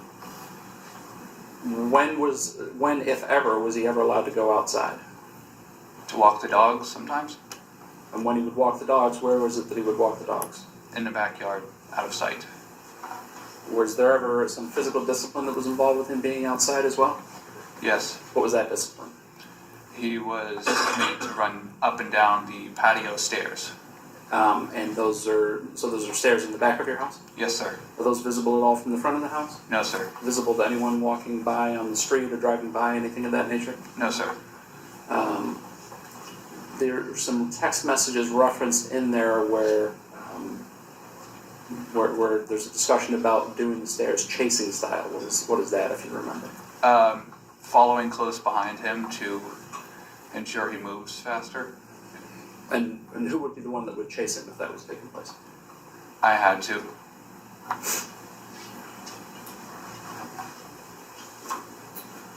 Like he was a sheep. He was like a you've talked about some of herding dog. special needs that Timothy had when he came to live with you. What was his overall physical appearance, though, when he first came to live with you? He wasn't skinny, but he wasn't extremely overweight. He had a good amount of chubbiness to him. So he was a little chubby? Yes. Obviously, as we all know, and now the jury's already seen some of the photographs that went away at some point in time. When did the food restriction on Timothy start, with the locks going on the refrigerator and the freezer and the pantry and things of that nature? Or when did that actually begin? Sometime in February.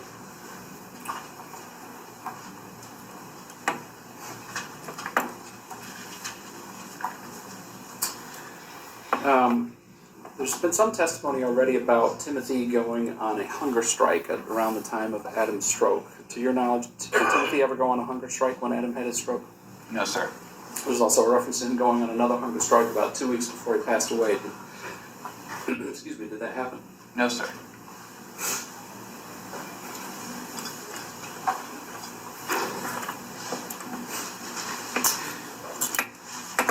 The police have indicated at the time they searched your residence there were a number of cameras seized, as well as some other items. So let's talk about the cameras first.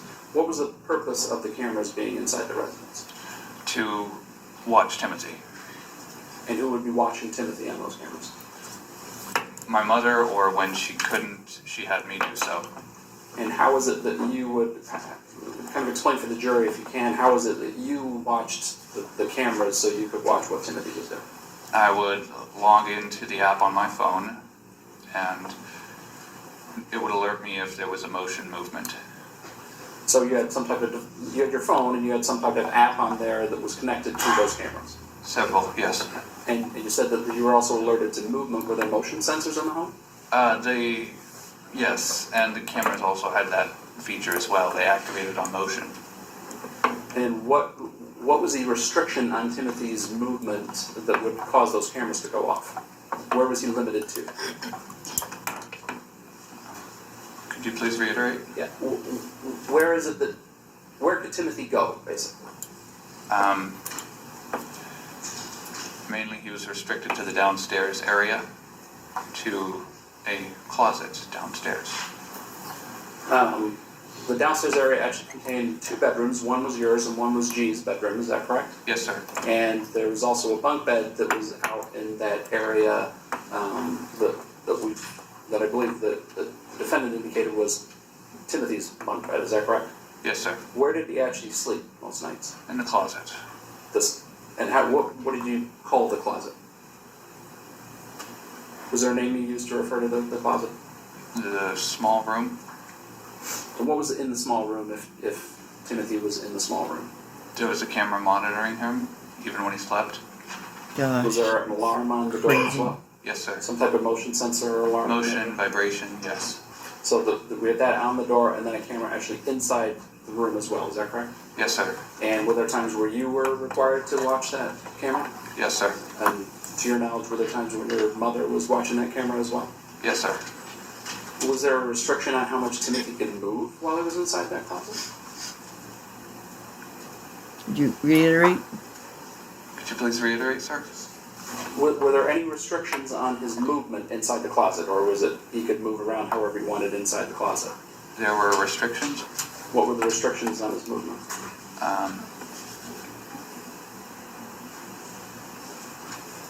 Hands on his head, normally. Hands on his head, is that what you indicated? Yes. Was that some form of discipline for him? Yes. On his knees and against the corner or wall of the room. When See we say his hands eyes on dart head, over? when I he think you're at demonstrates putting Shanda. my hands just over my head like this. Is that what he was required to do? Yes. He was required to be on his knees as well? Say yes. Yes, sir. You have to say yes or no, because this is I paper court. apologize. You're fine. No, that's fine. Everybody makes that mistake. It's not a problem. And was he monitored to make sure that he was doing those things? Yes, sir.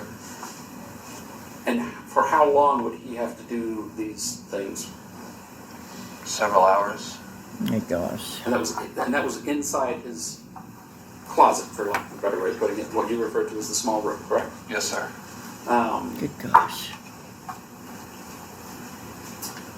Were there also times when he was required to stand against the wall? Yes, sir. And would that be in the closet, or would that be in other places in the house?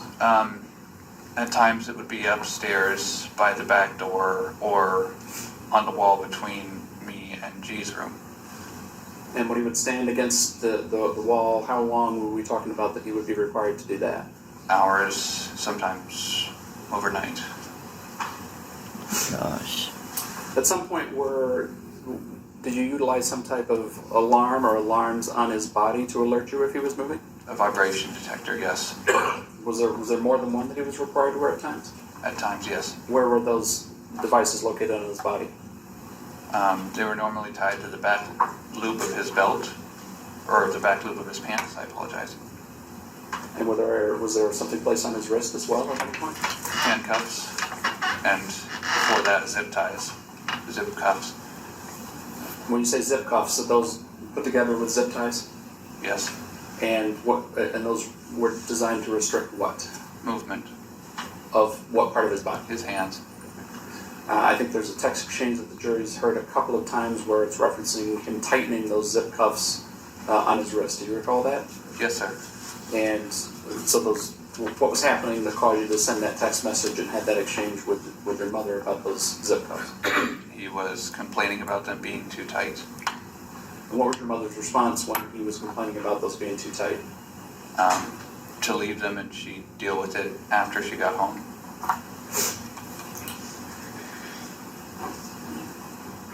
So the jury has some clarity in terms of a schedule here. You and your mother worked basically different shifts, for lack of a better way of putting it. Is that fair to say? Yes, sir. What was your job at that time? I worked as a dishwasher at Applebee's. And was that, which Applebee's? The one in Grand Haven right off the bridge. What was your normal shift that you would work? 4 to close. What, at that time, was your mother working as well? Could you reiterate? Did your mother have a job as well? Yes. Where was your mother working? As a court scribe, I believe you would call it. Okay, and where physically was that job? Did I remember of? Did she say here at this courthouse? So there was a time she worked at the Muskegon County Courthouse? Yes. Do you remember a time when she worked in a northern county at a courthouse as well? I believe so, yes. And what was her normal hours that she would work? 6 a.m. to 6 p.m. So would it be fair to say that you two are not together in the house very often? Yes. So whose responsibility was it to keep an eye on Timothy if she was not in the house? Mine. And vice versa, like if you were not in the home, who would take the responsibility of watching Timothy at that point in time? She would.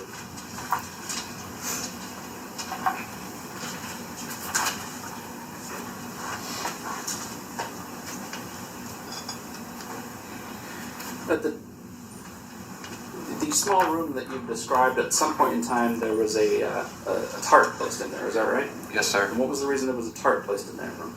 Due to Timothy's bladder problem, Shanda didn't want him urinating on the floor.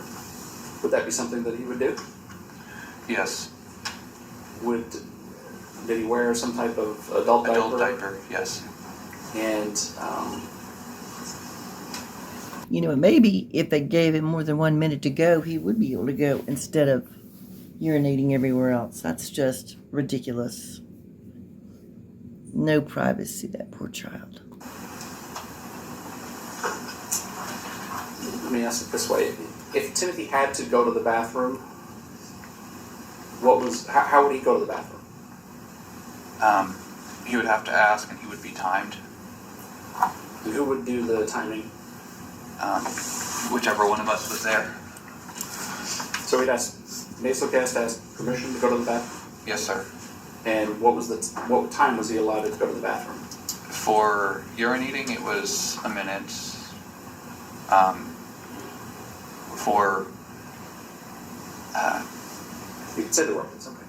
taking a poop, it was 2 minutes. And who set those time limits? Shanda.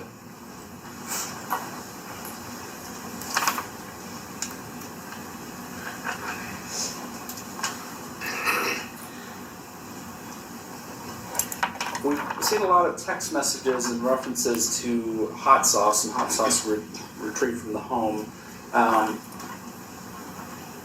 At some point in time, were you asked to start feeding him bread with hot sauce on it? Yes. And who asked you to do that? Shanda. Why were you giving him bread with hot sauce on it? Because he was supposedly misbehaving. And how would you, describe to the jury what you would do to do that and to make him eat the bread with hot sauce? I would put it on bread, have him stand in the kitchen area near the back door and watch him eat until he finished. And was he required to eat it until it was all gone? Yes, sir. Did it ever look like he wanted to eat the bread with hot sauce? No. Were there times where you were told that he could have something besides bread with hot sauce on it if he ate the bread with hot sauce first? Regular bread, yes. So he had to eat that bread with hot sauce first and then he could have some regular bread? Yes. Did he have to wait a period of time before he could eat the regular bread though? Yes, sir. Well, do you remember about what that was, about how long? 30 minutes? With taking out the bread out of the equation, was hot sauce used in some other fashion as a form of discipline for him? It was poured directly into his mouth. And Who would do that? Me or Shanda, me under her orders. Look at her shaking her head. It's just like what you sound like. How did you do that? Had him open his mouth and poured it in. So is she gonna get up there and say it was Paul's idea? There's some text messages. Do you recall a text message exchange with your mother in, I believe it's around April or so, where you've alerted her to the fact that he's eaten some part of a burger? Yes. Do you recall that? Yes.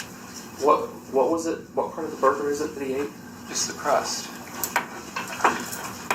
And what was your mother's response when you told her that he had eaten the crust of that burger? Make him throw it up.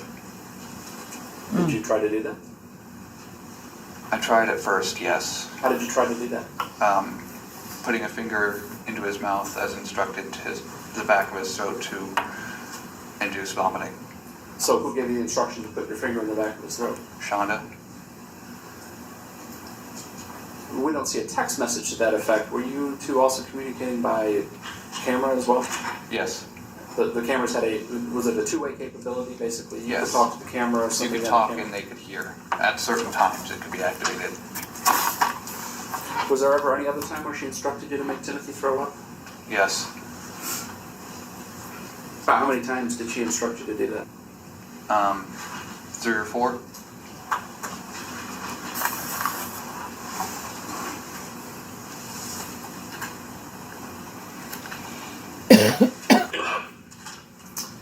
At some point in time, was there a form of discipline introduced that involved you placing Timothy in a cold tub?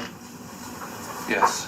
And what was the mechanism for that? How did you do that? Clog the tub, plug it, turn on the water, and take the ice that was in our ice maker upstairs and put it in, and have him get in.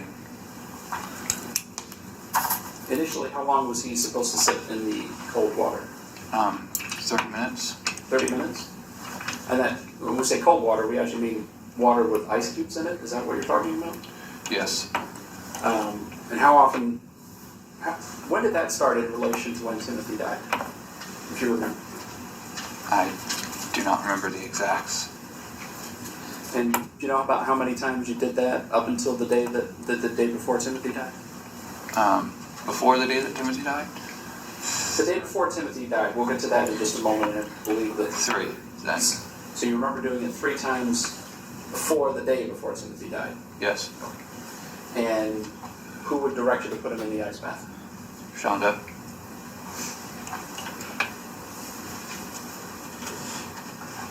Was there some type of camera in the bathroom as well?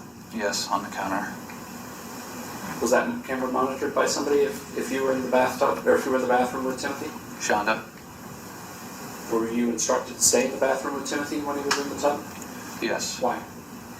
To ensure that he couldn't get comfortable or try to turn the water hot.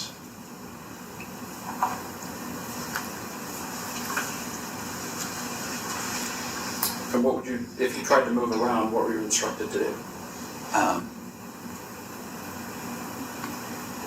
I don't quite understand. If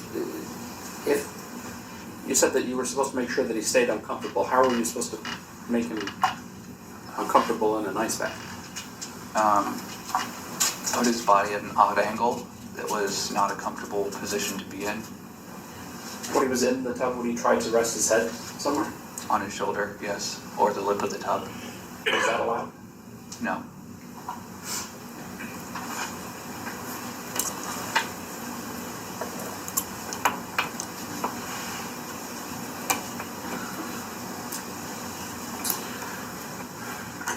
I know this is difficult for you, Paul, and you and I have had a number of conversations about this matter. But I need you to look at a text message that you sent to your mother. It's got a photo that you took of your brother. You remember sending that text message? Yes, sir. For the record, this is People's 36A. It's been previously shown to the jury. Who took that photo of your brother? Me. And you sent it to your mother? Yes, sir. Why did you send it to your mother? Because I was concerned with how thin he was. And that photo was taken on, do you remember what the date was? Not the exact, no. If your phone indicated it was June 13th, you'd have no reason to dispute that. No, sir. And you just became, again, the reason you sent it to your mother was why? Because I was concerned about how thin he was. And you remember what your mother told you to give him after you sent her that photograph? Bread? And then is there a reference to bread and some peanut butter? Yes. So at that point, your brother's very skinny, right? Was he eating regular meals at that point? No. Were you still administering the hot sauce on the bread as a form of punishment for him during that time period? Yes. And did that continue all the way up until the time of his death? Yes. Did he ever eat any normal type of meal leading up to his death after you took that photo and sent it to your mother? That day I made him an actual real meal. An actual peanut butter and jelly sandwich, as well as scrambled some eggs and put cheese in them. Did you tell your mother you had made that meal for him? No, sir. Why not? Because I didn't want her to be upset with me.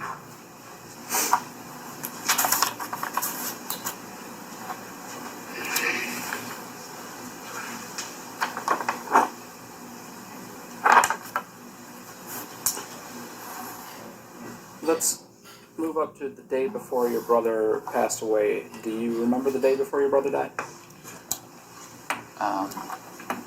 He was unresponsive when I was told to get him up. So you were given some instructions to wake him up in the morning? Yes. Was your mother already at work? Yes. Were the cameras activated at that point, though? Yes. So your responsibility when you had to go wake him up was what? Just to do what? To get him up? Just wake him up, which normally wasn't difficult before then. And this is the day before he passed away, but was it difficult on that day? Very. Did you scream at him and yell at him to get him to try to wake up? Yes. And at some point were you instructed to do something with him because he wouldn't wake up? Put him in an ice bath. And did you do that? Yes. Was he able to... Where was he sleeping that night? Closet. So when you went to wake him up and he was unresponsive, was he still in the closet? Yes. How did you get him from the closet to the bathroom with the... I had to drag him. He didn't stand on his own? He couldn't, no. Didn't walk on his own? Is that No. Was he even talking at that point? No. Do you remember about what time it was that you put him in the ice bath? Not exactly, no. If the text message indicated it was around 2 o'clock, does that sound about right? Yes. What time did you have to leave for work that particular day? I was supposed to be at work at 4, but unfortunately, due to a flat tire on my e-bike, I had to wait till 6 for my mother to get home and drive me to work. So from 2 to 6 until your mother got home, you were home with Timothy, is that right? Yes. And where was Timothy that entire time that you were home with him? In the bath. In the ice bath? Was your mother giving you instructions on what to do with him while he was in that tub at that point in time? Yes, sir. What was she telling you to do? Make him uncomfortable, and at one point she had me heat up a pizza roll to see if he would be responsive to enticement. Did you actually do that? Yes. And what did you... So describe for the jury exactly what you did with that pizza roll with Timothy in the tub. I held it close, and when he responded, as per instruction, I was to pull it away from him. So did you actually do this? Yes. So you actually held a pizza roll in front of him to see if he would respond? Is that yes? Yes, sir. I know it's difficult. Did he respond? Yes, sir. And what did you do when he tried to respond? I had to, or as I was told, I pulled it away. So he didn't get to eat the pizza roll? No.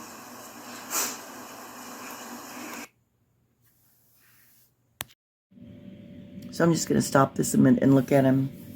Now, during these few things that he's talking about, you all tell me what you think, because as I've stated before, if this is your first time here, I'm not a psychologist, psychiatrist. I'm not a lawyer, anything like that. Just a person with an opinion and observation. I will say here, he looks remorseful, or is he just filled with shame, or is he just sad that he got caught? I'll say, unlike Shanda, I'm not sure.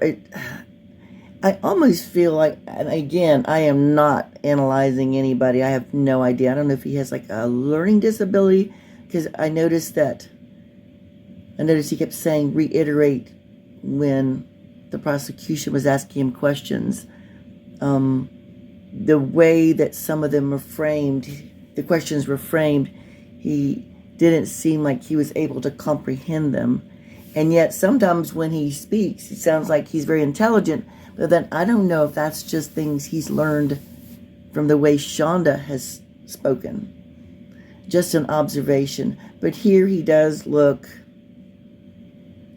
I don't know if it's remorseful that he did this. It dawned on him, oh wow, what we're doing is wrong.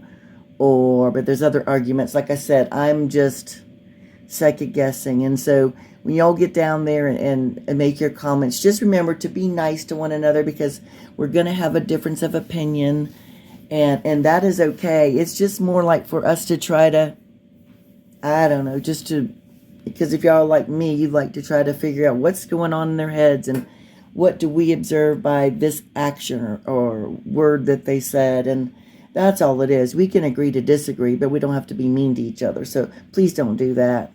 Don't be mean to me, because my opinion might be different than yours too. We just want to be nice here, but just enjoy this. It's almost like, it is really like an education, but it's very sad. Very sad. Okay, let's look at it a little bit more.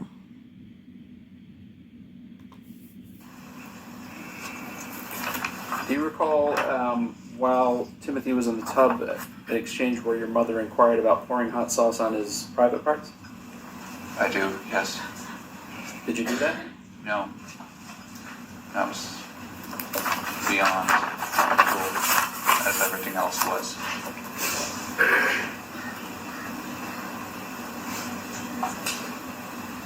So you put him in the tub around 2. Did your mom come home at 6? Yes. And when your mom gets home at 6, did you go to work at that point in time?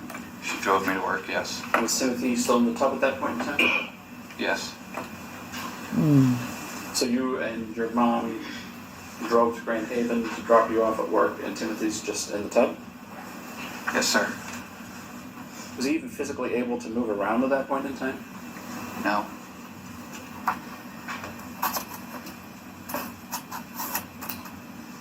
Do you recall getting a text message from your mother around 11:30 or so that night while you were at work? Yes. Though I saw it later than that because I was busy. So you received the text message, but you didn't actually read it until a little bit later than it was received. Yes, sir. And what did you understand from that text message from your mother about where Timothy had been up until the time you were at work at 11:30 at night? Still in the tub. So that's 9 hours plus from the time that you first put him in the tub at 2 o'clock? Yes. God, that's awful. When you got home, do you remember about what time you got home that night? 1 o'clock. How did you get home? Did somebody give you a ride? Yes. A So coworker. Did your mom didn't pick you up that night, did she? No. When you got home at 1 o'clock, did you go to your bedroom? Yes. Downstairs in the basement area, the lower level? Yes, sir. Did you see Timothy at all? No. Did you check on him at all? No. When did you next become aware that something was happening with Timothy? The next morning. And what happened? I had to get up early so that Shanda could drive me to the premises area of work. and I'd gone to the laundry room to get a pair of clean socks, and was then made aware that he was not breathing And where was he at that point in time? in the closet. And who made you aware that he wasn't breathing? Shanda, Was he on his bunk bed? no, Was he ever on his bunk bed from the time that he was in that small closet until the time the police arrived?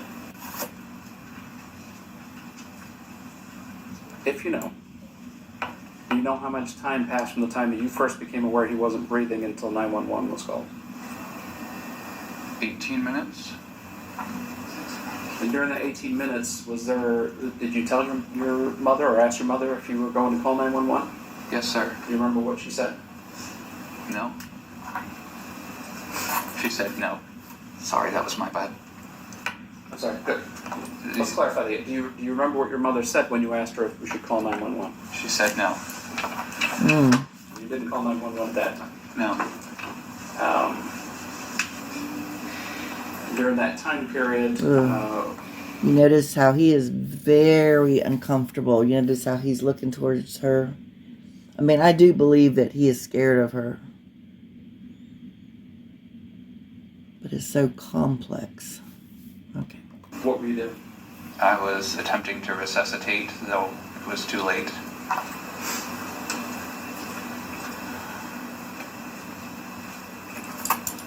At the time when he came out of the small room, how did he get out of the small room at that point? How did his body actually come out of the small room? He was removed. By who? Shanda, and I believe I helped a bit. What was he wearing when he came out of the room? Nothing but an adult diaper. At some point, did you put clothes on him? Yes. Who put the clothes on him? Both me and Shanda, per Shanda's request, order, however you'd like to phrase it. So before he was wearing the diaper, but you put the clothes on him while he's unresponsive outside of the small room. Yes. And do you remember what clothes you put on him? A hoodie, a pair of my jeans, and Shanda had me remove my belt and put it on him. Did she tell you why she wanted you to take the belt off and put it on? Because the pants were too big.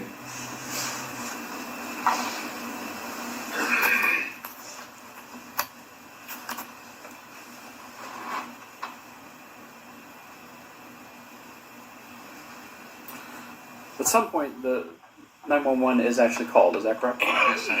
Now, before 911 was called, and I guess let me ask you this, who actually called 911? Me. But did Shanda actually talk to the 911 folks, if you remember? Not that I remember of, no. Before 911 is called, was there some discussion about a hunger strike? Yes. What was the discussion about the hunger strike at that point? Shanda said to say that he'd gone on a hunger strike. And that we found him on the bed. Seems obvious, but who is she referring to? Timothy. And said that he was found on the bed? Yes, the bed. So 911 comes at that point, and then the police are also involved, is that right? Yes, sir. At some point in time, did the police leave you guys alone in the home? Yes. Later that night? Yes. And when that happened, did Shanda do anything with any of the items in the house? She disposed of evidence. What did she dispose of? Vibration detectors, a camera upstairs that was not confiscated. She broke the memory chip that was inside into 4 pieces and threw them out the window as we were driving to Grandma and Grandpa Vander Ark's. So you went down to Grandma Vander Ark's that night? Yes. And she disposed of evidence on the way down to... Yes, and the vibration alarms were thrown into a trash can, stuffed in a plastic bag and thrown into a trash can at the Chick-fil-A near our house. When you say the vibration alarms, are you talking about the sensors that were on the doors? Yes. Was one of those the sensor that was on the small room door? Yes.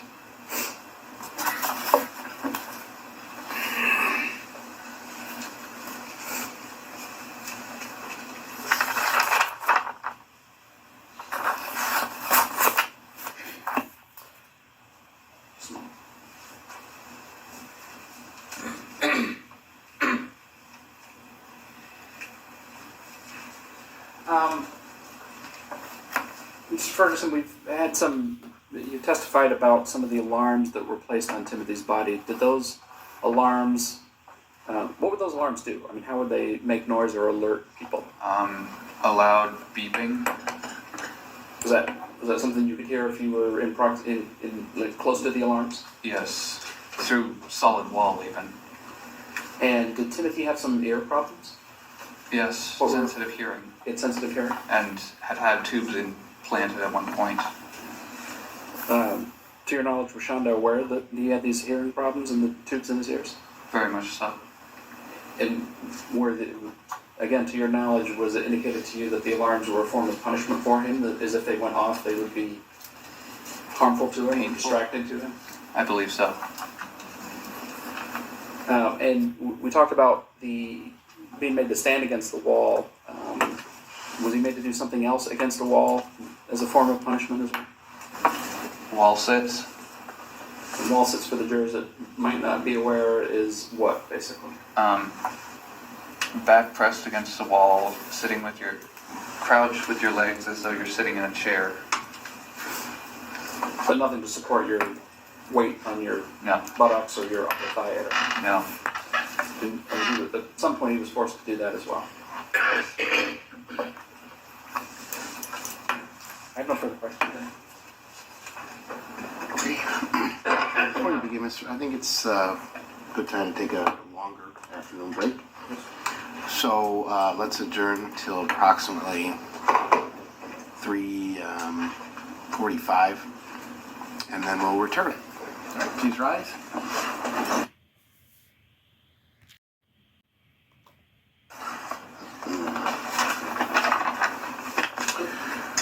All right, we are back on the record in 23-110 FC, People's State of Michigan versus Shanda Vander Ark. Is Mr. Ferguson back in? Yeah. All right, let's bring him out. All right. Record to reflect the jury is in the jury room. Anything before we bring them out? Mr. Roberts? Okay. And Mr. Johnson? Nothing further. All right, please rise.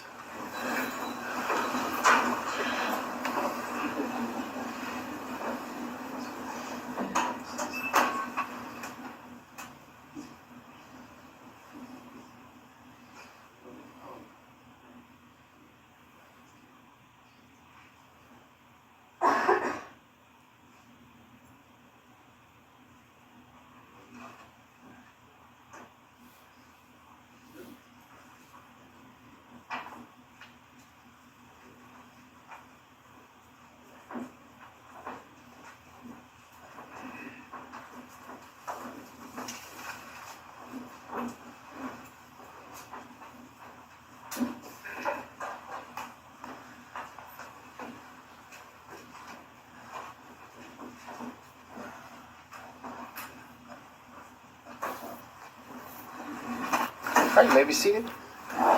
Mr. Johnson, you can commence your cross-examination. Thank you, Your Honor. Good afternoon, Mr. Ferguson. Good afternoon. Do you remember me? Yes, sir. Okay. Fred Johnson, in case you don't remember. I examined you at your preliminary examination. Do you remember? Yes, sir. Okay. You've been doing very well with your examination. Please keep your voice up so everyone can hear you, okay? Of course. Okay. Now I've got some hard questions to ask you. You ready? Yes, sir. Okay. All right. Let's start where Mr. Roberts started. You got a deal for testimony, right? That nothing I say will be used against me. Should I pursue this into my case in a trial? Okay, that's good. That's not what I asked you, though. Did you get a deal? A deal? No, sir. You've not got no deal. No, sir. Okay. You're not a lawyer, though, right? No. And you have a lawyer, correct? Yes, sir. Okay, good. All right. Let's go way back to the very beginning. I remember, I don't know if you've seen the police reports in this case, have you? Yes, sir. You've seen the, in the first police reports I saw, where they talked to you, you referred to your mother as either mom or mama. Do you remember that? Yes, sir. And then in the, you had an interview with Detective Piesky. You remember that? Detective, are you here? You stand up so you can see. Do you remember that gentleman there? Detective Paisky? Not A long perfectly, but time. Okay. yes. 2 days, thank you. 2 days after after the event, after Tim passes, you have an interview in his office. Do you remember that? Yes, sir. You're wearing shorts and your knees were up and that sort of thing is warm outside. Yes. You remember that? And during that interview, you referred to your mother as mom or mother. Do you remember that? Or mother or mama, something like that, right? Yes, sir. And about 3 weeks later, well, however long it was, 3 weeks later, we had a preliminary examination, correct? Yes, sir. And then you referred to your mother as Shanda, correct? Yes, sir. Okay. And one of the things that happened between the time that you interviewed with Detective Pice and the time you testified your preliminary examination is you cut a deal, didn't you? Take your time. No, sir. Not that I'm aware of. You're not aware. You testified to it at the prelim, don't you remember? We talked about it at the prelim. There was testimony on it. You remember? I said what my guidelines were, but I was not given a deal for them. Okay, you were not given a deal. Well, first of all, you and I have been through a preliminary examination. I will bet some of the folks over here have never been to one. Let's describe what a preliminary examination is for them, okay? Okay? I'll ask you a question. You just fill in the blanks for us, okay? First question. A preliminary examination is held in a courtroom. Like, not this one, but a courtroom, right? Yes, sir. And there isn't a jury in a preliminary examination, is there? No, sir. But there is a judge. Yes, sir. Not this judge, a different judge, right? Yes, sir. And Mr. Roberts was there, and I was there, and your mom was there, that sort of thing, right? Yes. And you testified, like you're doing now. You told us what happened, is that correct? Yes, sir. And you told us what happened under oath, is that correct? Yes, sir. Okay. The same oath you took here, I swear to tell the truth, the whole truth, and nothing but the truth. Right? Yes, sir. Okay. The other thing is, this preliminary examination, in this case, was about 18 months ago, wasn't it? It was a long time ago. Yes. Okay. So I don't expect you to remember everything that happened and everything that was said. That would be unfair, right? Yes, sir. Okay. We have had the liberty of looking up. When you have a preliminary examination, one of the reasons you speak everything out loud is so that somebody can type it up, right? Yes. Okay. And they type it up and they call it a transcript. Do you understand that? Yes, sir. Okay. A transcript is an exact duplication typed up as to what everybody says in the courtroom. Do you understand that? Yes, sir. It's the official copy, it's the official word as to what was said, right? Yes. Okay. I'm telling you at your preliminary examination that there was a transcript done. Okay. Okay? So what I'm going to do is I'm going to have some of my assistants look up what we talked about in terms of your deal, so that I can refresh your memory as to whether or not you knew you had a deal at the time. Correct? Okay. All right. Cool. So having said that, you have been charged, and it's on the subject of your deals, you have been charged with what, as far as you understand? First-degree child abuse. Okay. Do you know what your mother has been charged with? At the moment, it's open murder. Okay. What else? That's all that I know of. Okay. Would you, if I tell you that she's also been charged with first-degree child abuse, just like you have any problem accepting that? No. Okay. So, your mother's charged with first-degree murder, right? And yes, I didn't say anything. That was. I'm asking. Do you know if your mother was charged with first-degree murder?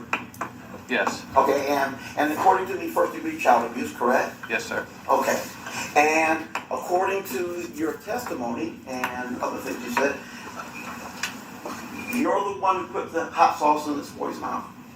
Per her orders, yes. Timothy's mouth. You're the one who put the cuffs, the braces on, the ties on him, right? Per her orders. You're the one who put him in the cold baths, correct? Per her orders. You're the one who said in one of those texts that you've never wanted to beat somebody up. Beat somebody, and I forget the exact word. Beat somebody so bad in your entire life. You said that was that per her orders. No. You also said that if something happens, I'm going to kill him. Was that her orders too? No. Okay, all right, that's what I'm asking. But you're not charged with first-degree murder, are you? No. The prosecutor during his opening comments talked about hypothermia. You know what hypothermia is? Yes, sir. Okay. Tell the jury, what's hypothermia? When the body suffers from extreme cold to a high extent. Okay. And you're the one who put him in a bath for 7 hours, 6 hours, whatever it was, the day he died? Yes, per Shanda's Okay. orders. All right. But you're not charged with first-degree murder, are you? No. It's a good deal, isn't it? Let me ask you this. I withdraw that question. Let me ask you this. And I don't want you to tell the jury what the penalty is. I just want to know if you know what the penalty is. Do you know what the penalty is for first-degree murder? Yes. Okay. And you're not charged with that, are you? No. In fact, it is your desire that your mother in this trial, in this case, and get you out from under, isn't it? That was what I said in that letter. The bill that I'm holding here? Yes, sir. Okay. I was furious at that time. You're furious I was at not that time? thinking straight. Are you furious now? No, I'm You're still calm. calling her Shanda, though, right? Yes. Okay. All right. Do you remember when the police asked you at the time of the event what was going on, what had happened in the house? Correct? Yes, sir. And did you tell them what happened, or did you lie? I lied. And when Officer Piesky asked you the next time out, 2 days later, did you tell him what happened, or did you lie? Told him the full truth. You told him the full truth? You told him that you pulled, Timothy was in that room, and you pulled him out, and he didn't fall from the bunk bed? You told him that? Yes. Okay. Let's talk about what you told him.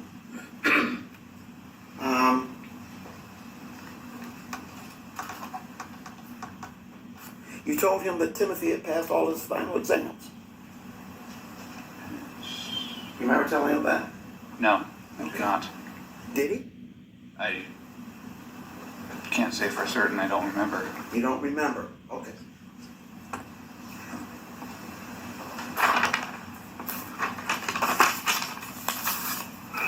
You told him that your mother loved every one of us. That was what I believed. You don't believe that now? No.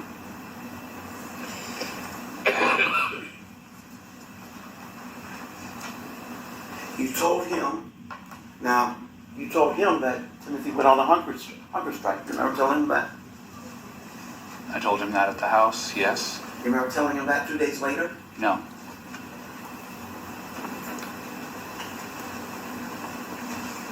Do you remember the interview itself? You were interviewed in his office, correct? Yes.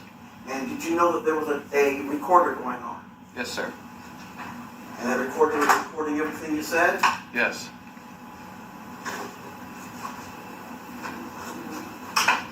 These are brand new earphones because I didn't want you to have to use a pair. Don't have to worry about disease or anything. If I were to allow you to listen and watch the video of what you said at the time, and you were able to hear what was said and what you said, would that refresh your recollection? Would that refresh your memory as to what you said at the time? Most likely. If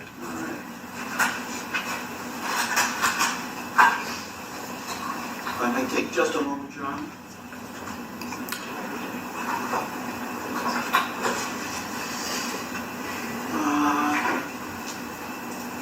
And this is the question about the hunger strike, correct?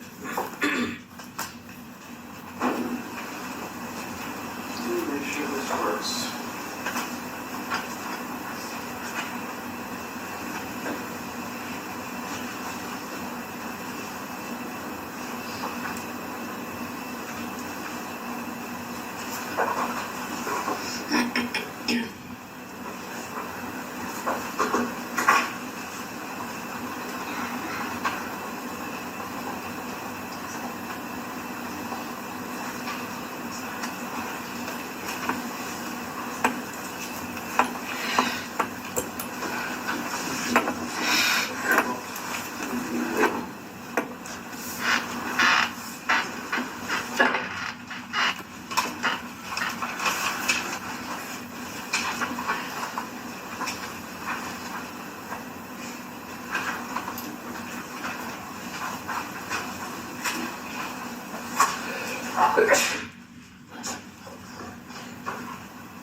May I approach the witness, Your Honor? You may.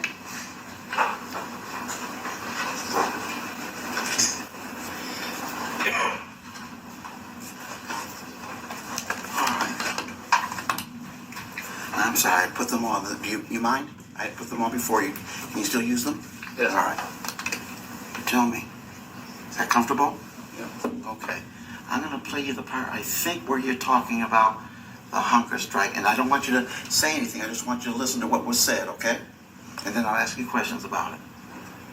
Let's see. Can you hear that?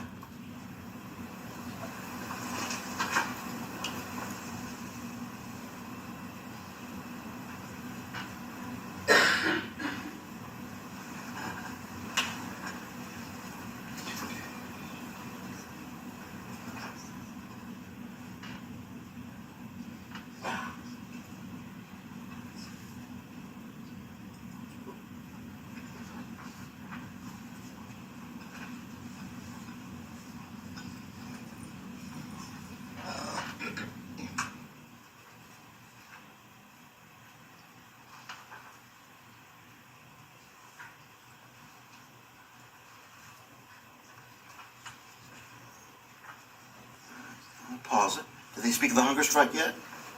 Yes. Okay. Does that refresh your recollection as to what the question was and what you answered at the time? Yes. All right, may I remove the headset, please? Yes, sir. All right, thank you. All right, now you've had your recollection refreshed. And I think the question was, I asked you if you had told the detective that there had been a hunger strike, that your brother had been involved in a hunger strike. Having listened to that recording, do you remember what you told the detective? I told him that there was, but then I cracked and told the full, everything. So That was the part that you missed. So initially you lied? Yes. Okay, I and said there apologize. wasn't, so as far as you're concerned, your brother had never been on a hunger strike. No. Not even when you first got there and his stepfather had the stroke, remember that? I remember, and he was not. He was not, okay.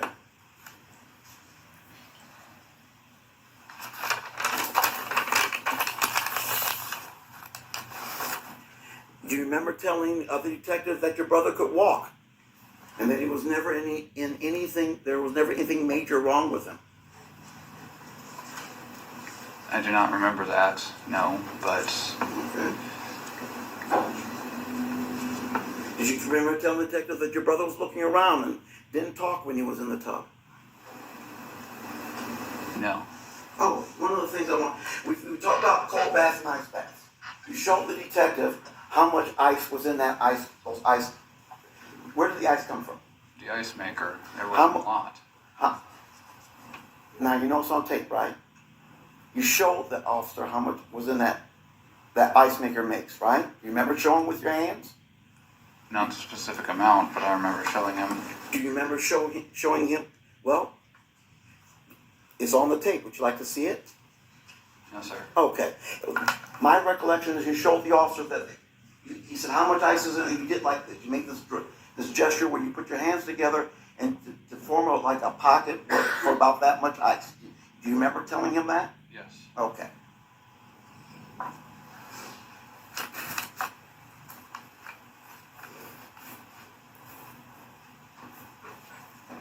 All right. Why did you tell him? What was the original story you told the police as to why Timothy slept in that room? What did you all call it? The spare room? The closet? The small room? The small room. What was do you remember the original story you told them? That he wanted to be in there? Okay. And you told them that, and didn't you also tell them that because Timothy was taking things apart, his bed was not safe to sleep on, and they weren't because he'd taken loose the bolts and screws? Yes. And you told him that as well, correct? Yes, sir. All right. You told him that originally the small room had a mattress, but he ripped it. So we had to take it out of there. You remember telling him that? Yes. You remember telling him he would sneak out. He would move around the house, not just for food, but sneak out to the garage and other places in the house. You remember telling them that? Yes. He kept shredding the plastic covers, so we had to switch to tarp. You remember that? Yes. Okay.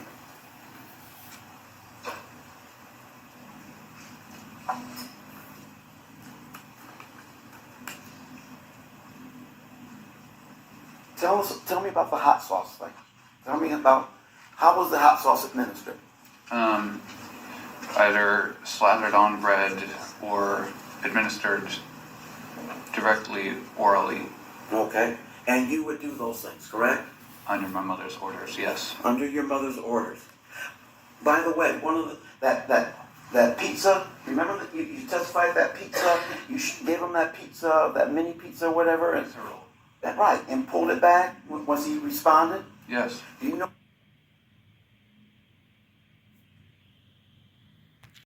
You know that we were hearing a text where your mother told him to try it, and if he ate it, give him 2 of them. Do you remember that part of the text? No. And she never. Do you know she didn't? According to your text, run a text between the 2 of you, as I recall it. She says, give him a pizza roll, see if he'll eat it, and if he does, you give him 2. You don't remember anything like that? No. Your recollection is if he tries it, snatch it back and don't give it to him. Yes. Was she in the room at that time? No, she was at work. She was at work. Why not give him the pizza roll? Why snatch it back? Because I was doing as I was told. Okay, good. All right. And you mentioned today that you fed Tim a good meal. Yes. Okay. Why is it? It's not in the police reports, right? No. And it's not in the interview that you did, right? There's no mention of it in your interview with Detective Piesky, is that correct? Is there?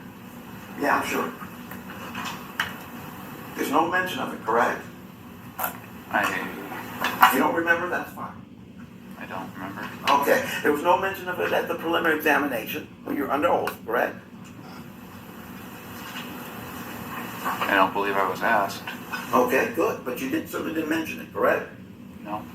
But you took that, there was an opportunity to sneak in some food, and you snuck in some food according to testimony today, right? Yes. All right. You work at Applebee's, right? Yes. Do they make food at Applebee's? Yes. Unfortunately, I can only get 1 free meal, and I don't always remember my credit card because I don't have it on me. Okay, this is 6 months. Right? Yeah. And you're concerned about your brother, right? Sympathy slid in and out. Okay. But you worked at Applebee's, right? Yes. And unlike this meal that you're telling us about now, you never took anything from Applebee's and snuck it home to your brother, did you? No. And you're on a bike coming from Applebee's to your home in Norton Shores? Yes. You have to pass a Walgreens or a convenience store, a gas station or something, correct? At 1 in the morning, everything would be closed. Gas stations wouldn't be closed, right? The only one that I went by was the one at Meyer, and it was. And you could stop you went by the gas station at Meyer? And it was closed. Was the Meyer itself closed too? I don't know, I never checked. Yeah, it's a 24-hour store, correct? I don't know. Did you ever go into any place before work or after work to buy your brother a candy bar to bring him home and help him out? No.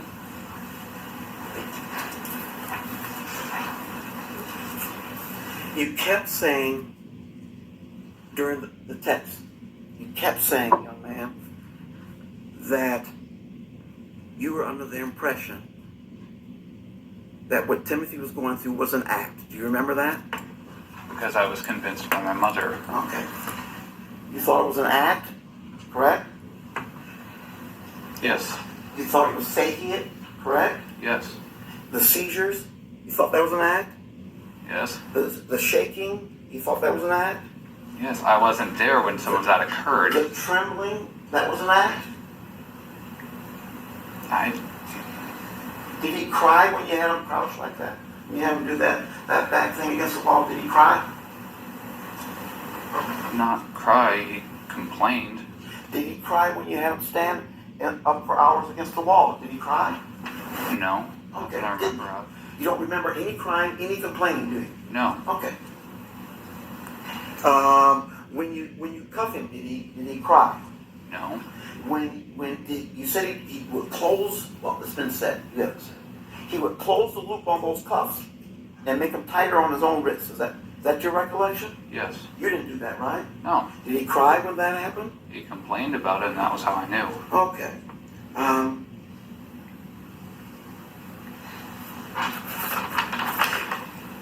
There were numbers of monitors in that house, right? Video Yes. monitors? Yes. But they weren't all for Timothy, is that correct? There was one that was in G's room because, according to Shanda, he had a tendency to remove all of his clothes and wander around in his room like that. But that's when he was 2, right? He's older than that at this point, isn't he? That was what I was told. It was what I Okay. believed. But there's monitors in the entire house, correct? Yes. And what were you told was the purpose of the monitors? Other than the one in G's room, Mm-hmm. she hadn't told the purpose. I just knew that she was monitoring Timothy. Okay. Let's switch up a little bit, talk about something else. Tell me about your mom a little bit. What do you know about her? How far has she gone to school? She's graduated from law school, second in her class. Yeah. Here we Saw go. that? Yeah. Yeah. She's worked. Did you know she was the judge's clerk? That's what it was called. Okay. That's what it was? Yeah, Both I here was and- trying to figure out what the name was. That's fine. Both here and in Nuevo? Yeah. Okay. And was she doing other things professionally? Was she studying or anything say during May to July or February to July 2022? Was she studying or writing books or? No. Okay. There were All right. times when she'd do law school through the service dog's eyes for her YouTube channel. Okay. You know she was tutoring other law students? No. Okay. During that time, Adam Ferguson? Vander. Vander, I'm sorry. Vander, I should have figured that out, right? Adam Vander, her husband, had a stroke, is that correct? In January, yes. Was he working prior to that? Yes. Okay. And you're also aware, so he's not working once he has a stroke, is that correct? Yes. Okay. So who's providing for the family as far as you know? Me and her. You and her. Cool. So you're working. Yes, sir. Okay. And so the two of you are providing for that household, correct? Yes. And the house, how old are you now? 21. And you were 19 back then? Sort of close, somewhere around there? Somewhere around there, Okay, yes. cool. All right. So she's providing the household with your assistance. Yes. She has 2 children younger than you to provide for. Yes? Yes. She's homeschooling G as well, correct? Yes. Okay, so you have 2 kids at home being homeschooled, Yes. correct? She has her own issues, correct? I don't know. In terms of not being able to sleep, that sort of thing? Insomnia, did you know about that? No. She didn't share that with you? No. There was a No, lot. she's hypoglycemic. Okay. All right. All right.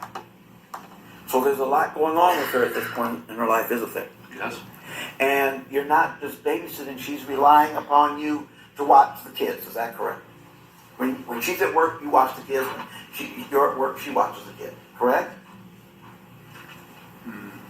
I suppose you could think of it like that. Even with the video monitor, she depends upon you to watch the 2 younger ones, correct?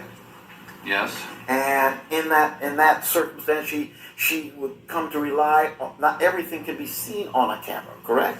Yes. So she would rely on information that you provide for her in addition to whatever she can see on the camera, is that correct? Yes. And she would be also at work, right? Yes. Working for a judge, right? Yes. So presumably kind of busy, right? Yes. Assume? Okay. Did you ever bring work home?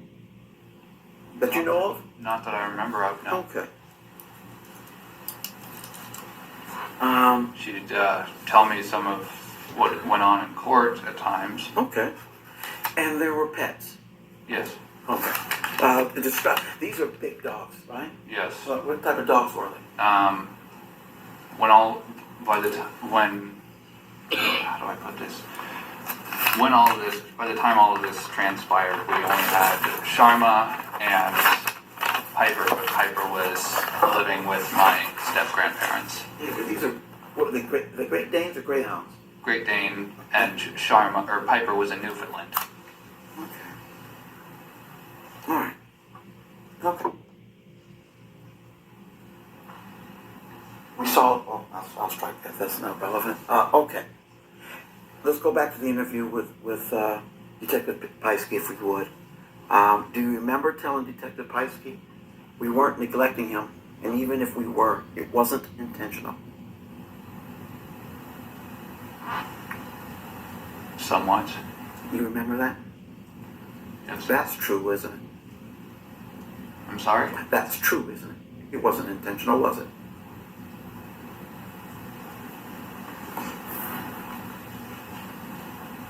Not on my part. No. Mm-hmm. No. You're putting this young man in the shower, right? Correct?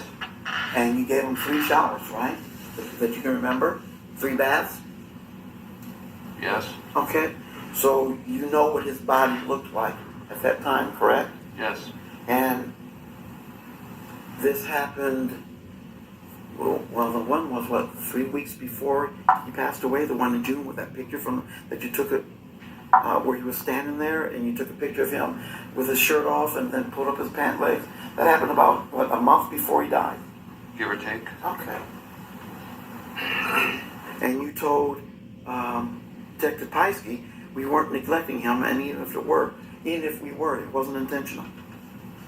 Correct? Yes. Okay.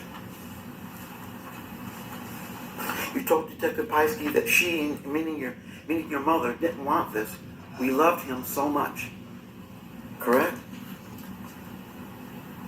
Yes, I did. Okay. You mentioned one time he refused to eat. No, he did not. Okay. Did you say it though? Yes. Okay. So you lied. Detective Piesky, you remember the point in that interview? It was about 3/4 through. And Detective Piesky starts to explain to you, this isn't love. You remember them saying, this isn't love, this is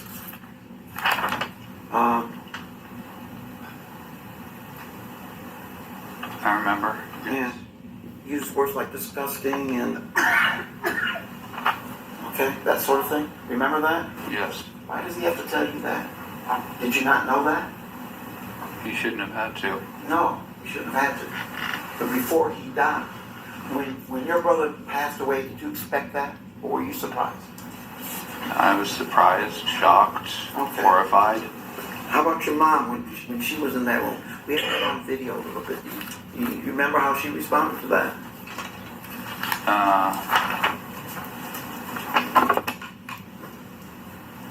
Let's see, trying to cover it up.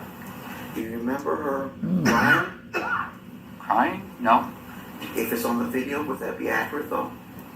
If there's video of her crying, would you deny that's what she's doing? No. But you just didn't see it, right? Do you remember how frantic she was? She called you down there to come quick. She was frantic at the time. Do you remember that? Yes. Okay.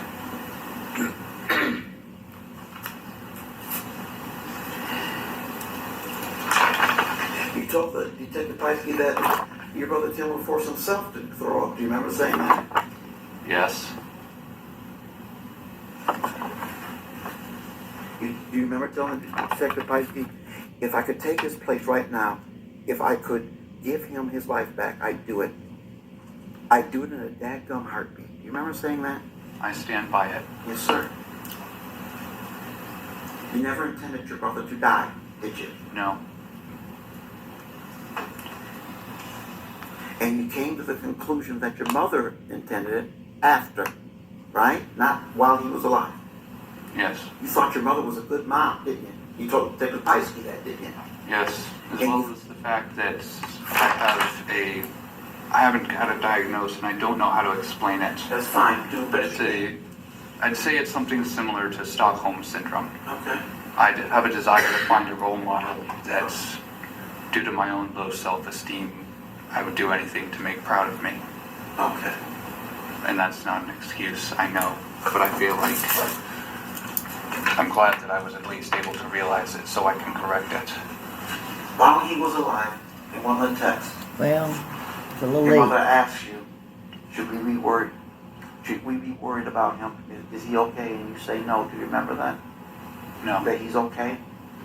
no, I In the don't. text it says, if the text were to say so, do you have any problem with, you've seen the text, you helped write it, correct? Yes. So if it's in the text, and we saw in the text, that as far as you know, nothing's been changed in those texts, correct? Yes. So if we can point out in the text where you say that, you're not disagreeing with that, correct?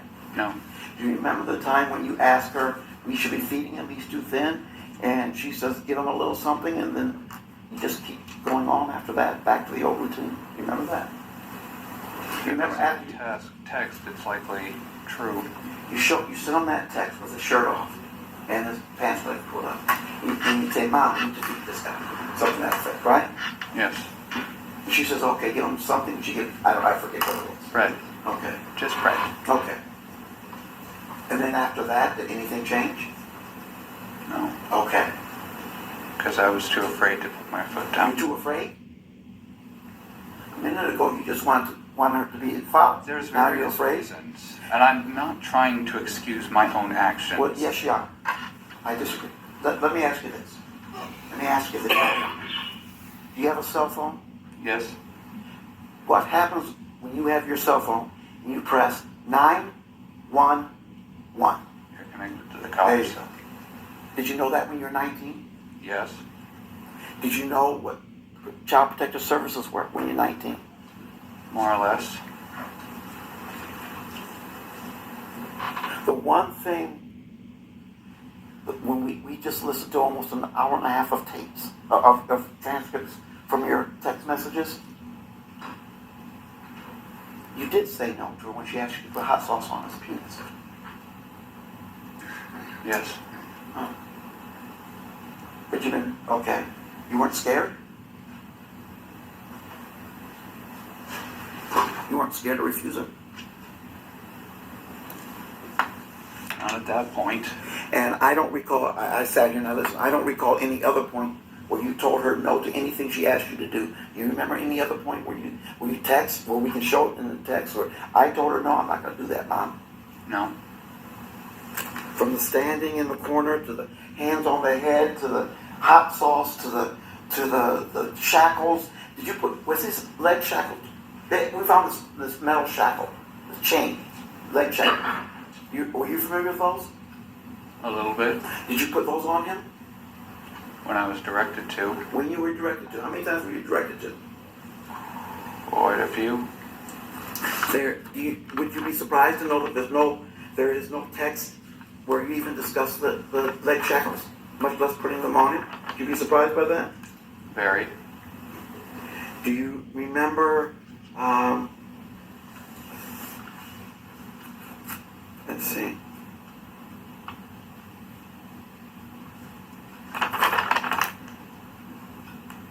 Did you remember saying, oh wait a minute.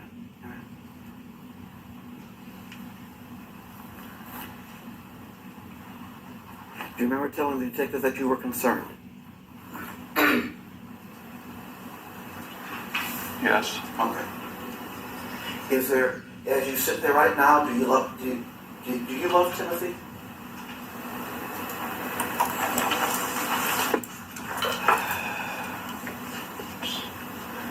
I suppose I didn't love him enough. No. It's why I'm trying to bring justice for him. Just a moment. I But can I say that I loved him during the time don't know. before his death? Yes. Did you love him before his death? With all the ways I acted, I cannot. Okay.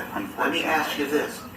When did you start feeling this way? While he was alive or after you found out that the way he was being treated killed him? After? So while the time he was alive, did you think you were killing him? No.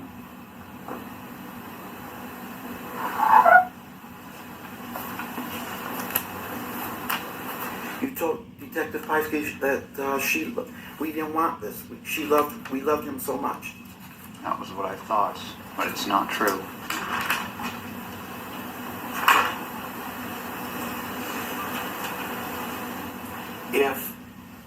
Let me ask you this.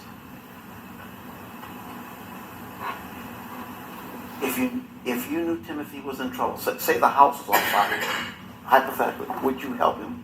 Yes? So is it fair to say that the reason you didn't help him is because you didn't know he was in trouble? No. You knew he was in trouble.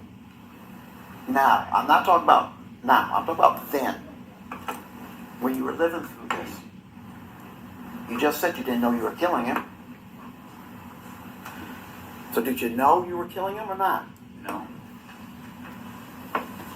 Well, that's one thing that the defense attorney is doing pretty well at. He's trying to prove his argument that he made at the beginning, saying that, I think he called it weird, the situation, that neither one of them knew that what they were doing was wrong. I mean, that's a good argument, and I will say that the one thing about him talking about the fact that Paul did prepare him one good meal, and that Paul had access to food in other places that he could have brought them in to Timothy. Why didn't he? I mean, that's a pretty good argument. I'm just gonna, I got to give him something. I mean, he doesn't have anything to work with, but I don't know. I think Paul, and this is just my guess, I think probably deep down he knew it was wrong, but my understanding, prior history is that he also lived with his biological dad, and then that dad sent him to live with Shanda because he was, causing problems. And it may have been that Shanda made him feel in a position, especially after Adam, her husband, and G's dad had a stroke, that maybe without saying it, but made Paul here feel like that he was the man of the house, and just in her own little twisted way, kind of put him in charge of things. And so he kind of, it seems to me that he did kind of take on that position. I mean, based on the text, it did seem like he was mad and fed up with Timothy most of the time. But I also think there is a part of Shanda that was feeding things to him that confused him. And probably why he's calling her Shanda now is because once he got with the attorneys, I think Paul is easily influenced by, older adults. And so, hence his argument. But, I mean, the defense is, it's he's trying to say, well, you didn't know what you were doing. Excuse me. So that's why I'm a little split with Paul, but I feel like it seems like at his age he could have called for help. He could have, good point, call 911. But anyhow, that's just my thought. It's hard to figure though. So how could you save somebody you didn't know was in trouble? You can't. Okay.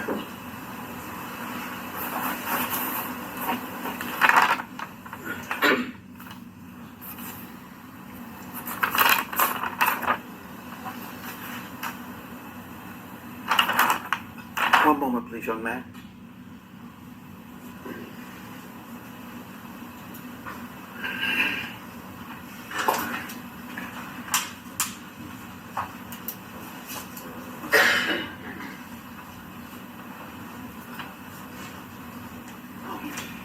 You mentioned you think it was 18 minutes, about 18 minutes before you called the police when you found Timothy. Is that correct? Yes.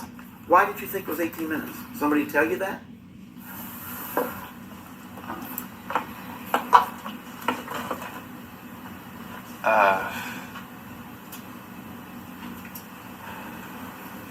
I mean, I'm just saying, it's because usually people say, they say 5 minutes, 10 minutes, 20 minutes, but 18 is kind of specific and kind of exact. What made you think it was 18 minutes? What I was told. Okay. Hmm. That's all we're asking for is the truth. Okay. That's all we're asking you.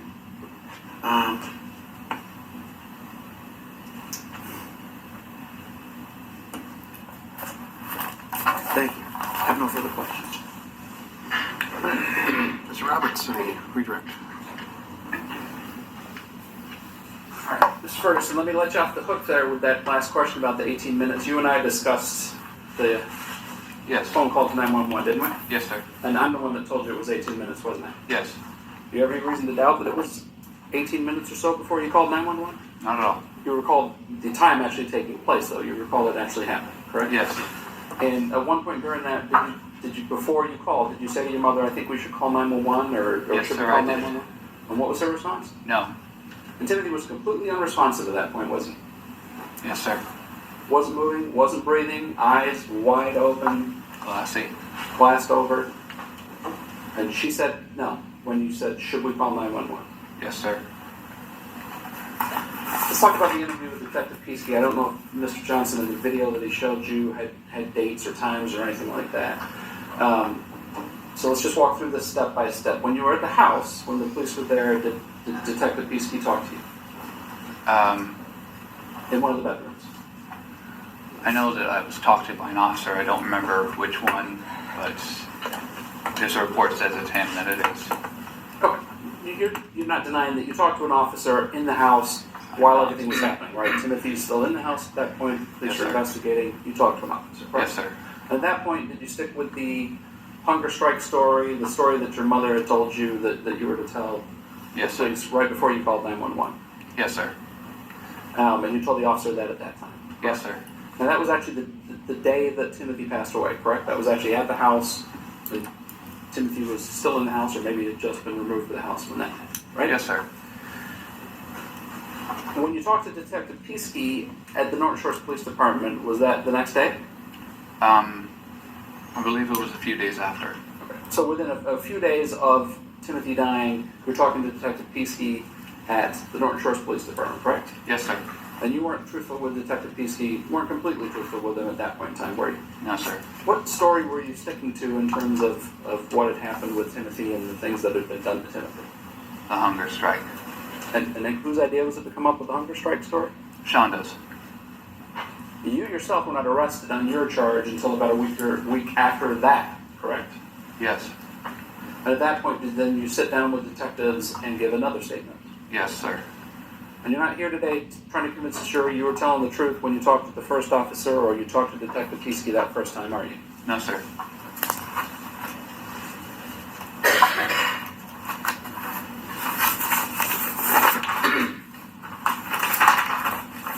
So, Mr. Johnson talked to you about your testimony about a deal being in place. I don't believe he had you read your testimony over or anything like that. What's your understanding of any agreement you had to testify today? That what I say cannot be used against me should I take this to trial. Should I take my case to trial? And are you also hoping that you get some consideration if you were to plead guilty for sentencing consideration? I'm not asking for leniency, only a slight amount of mercy. But is it your understanding that I've agreed, that this office has agreed, that we will tell the judge that you've cooperated, and that your hope is that you receive a sentencing benefit for that, right? Yes, sir. Has anything else been promised you? No, sir. Mr. Johnson didn't read you another deal where he talked about there's an agreement that you're not going to be charged with murder, is there? No. To your knowledge, could you still be charged with murder? Very much so. And nobody from the prosecutor's office or your attorney has told you there's an agreement in place that you can testify to under oath that says you're not going to be charged with murder? appears not.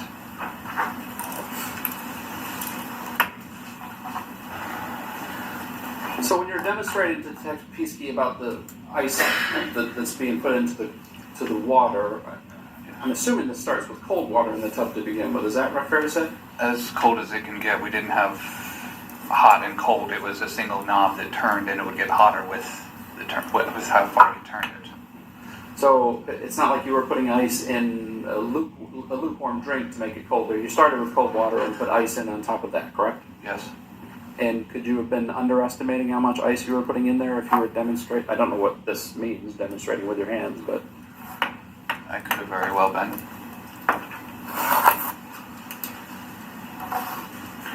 I think he testified that one of the things that initiated punishments for Timothy was that he would sneak food. Is that right? Yes, sir. There's a few text messages about him sneaking chips. The one about the eating the hamburger crust, and her response to that is, "Go make him throw up." You recall that, correct? Yes, sir. If a person's on a hunger strike, the fact that they sneak food shouldn't really matter, should it? No. In fact, you're not really on a hunger strike if you're also eating food, correct? Exactly.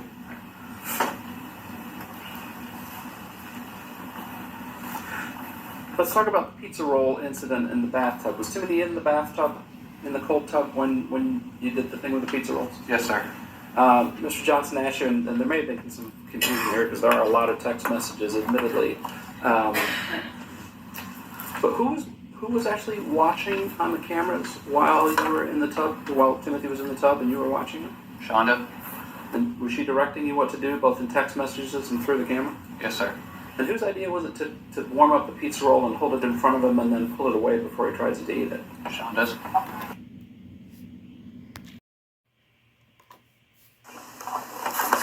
You can see this pretty good, but I'm going to show you what's been previously marked as People's 36 on this page 5983 from that.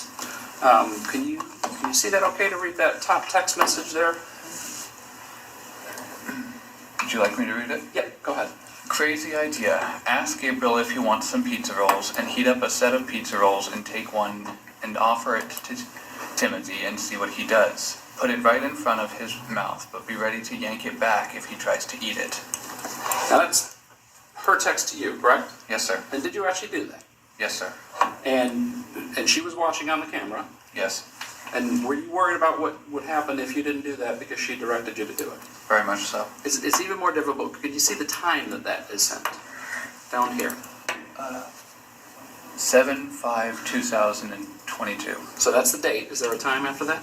2:47. 2:47. So 2:47, he's been in the tub for some time, and she tells you to do the pizza roll trick, right? Yes, sir. Now let's fast forward to page 6002, and here's another text. Why don't you go ahead and read that one for the jury? Oh, okay. Crazy thought. Tell him if he actually sits up by himself and stays sitting up, he will get some pizza rolls. Don't tell him it's only 2, and I'm okay if they are frozen rather than cooked. And that's her message to you, right? Yes, sir. And that's at 3:45, isn't it? 3:45. 3:40, Approximately. approximately Yes. 3:40. So the first time she tells you to do it is at 2:45, heat up the pizza roll, hold it in front of them and pull it away, and then an hour later it's okay if you give them 2 frozen pizza rolls. So long as he does something for them. Right. And this isn't you saying to her, hey, I think we should try this thing with the pizza rolls and see if we get a reaction from it, is it? No, sir.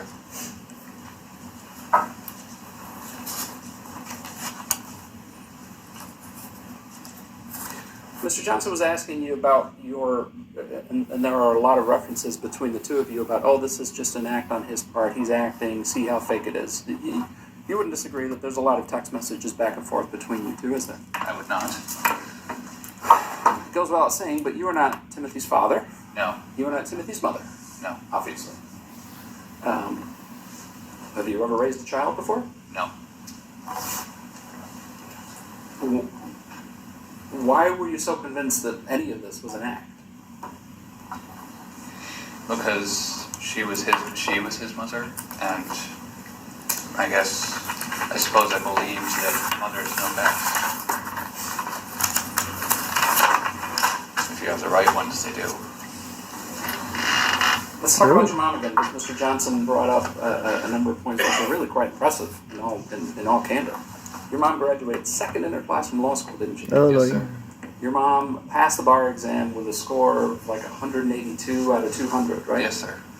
And she was very proud of those accomplishments, wasn't she? Very much so. As As she was should be. high at the time. Very high scores, very high intelligence. But she also has some health issues, doesn't she? Yes, hypoglycemia, allergy-induced asthma, which I forgot to mention. My apologies. And But that's about all I know. Does she take some? Does she take some medication for that? She has a eucalyptus inhaler in the car, and the service dog, Sharma, Gemini, were to alert of blood sugar drops. So you referenced Sharma. There's a lot of text messages about Sharma. That's the Great Dane that was living with you at the time. Is that Yes, correct? the puppy. And you referenced Gemini. That was the prior service dog that your mother had, correct? Yes, sir. They're both Great Danes. Yes, sir. Very large dogs. Yes. Very. Did the dogs ever go without feeding? No. Normally, if their bowl was empty, we'd scoop more from a large container. I don't exactly know how to describe it. Was that in the kitchen? Yes. And then the dogs got food whenever they wanted food, didn't they? Yes. Sharma, Gemini. What was the other one? Piper. Piper. Yes. But Piper was actually living at your grandma and grandma and grandpa's house at the time Timothy passed away, correct? Yes. But the dogs never went without food. No. Now, your mom needed service dogs to take care of her health issues, correct? Yes. Well, was it your understanding that your mom had these service animals because of the health issues that she Yes. had? And did she tell you she had these service animals for this health issues that she had? Yes, sir. She never said to you, I don't know why these 200-pound Great Danes are following me around all the time, did she? No. She understood. She demonstrated to you that she understood the need for some medical treatment for the conditions that she had, correct? Yes.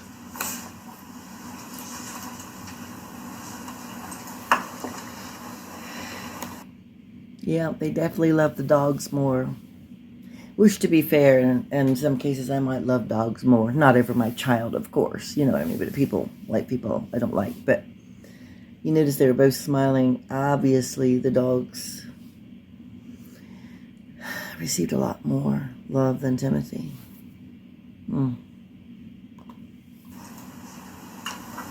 Mr. Johnson was asking you whether or not you intended, and then he used those words directly, to neglect. He used those two words specifically, that you intended to neglect your brother Timothy. Do you recall those questions? Yes, sir.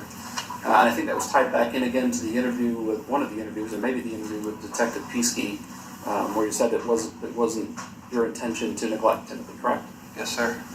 There wasn't a plan in place between your mother and you to say, hey, I've got a great idea. Let's neglect Timothy, was there? You guys didn't sit down and discuss that ahead of time, did you? No, sir. You didn't plan it out and say, what we really need to do is neglect him so something happens to him, No, sir. was there? No. But that's what happened to him, right? Yes, sir. While it wasn't meant to happen, it is what happened. That much can't be denied. In your mind, you would have not wanted, you didn't want Timothy to die. No. That's the simplest way. Not at all. You did not want Timothy to die. And did you believe that what your mother had told you about, this is all an act and this is all faking? Yes, sir. And you hadn't had any training, hadn't tried to raise a child, hadn't been responsible for a child's medical care, any of those things, did you? Not at all. Those were left to the woman who graduated second in her class in law school and passed the bar at 182 and understood her need for service animals for her medical issues. That was her responsibility, wasn't it? Yes, sir, and I trusted her judgment. But at one point you were so concerned so as to send a picture of your brother because of his condition to her, right? Yes, sir. And after that, her response was given bread and then maybe some peanut butter, correct? Yes, sir. You have no reason to believe that she didn't see that photograph, did you? No. And you, looking at Timothy at that moment in time, thought, he is too thin. Yes, sir. We have got to feed him something, Mom. What do you think? And her response is, give him some bread and then give him some bread with peanut butter. Right? Yes, sir. From that moment forward, did you continue with the hot sauce punishments on the bread, though, for him? Yes, sir. At whose direction? Yes. At whose direction? Oh, Shanda's. My apologies. That's okay.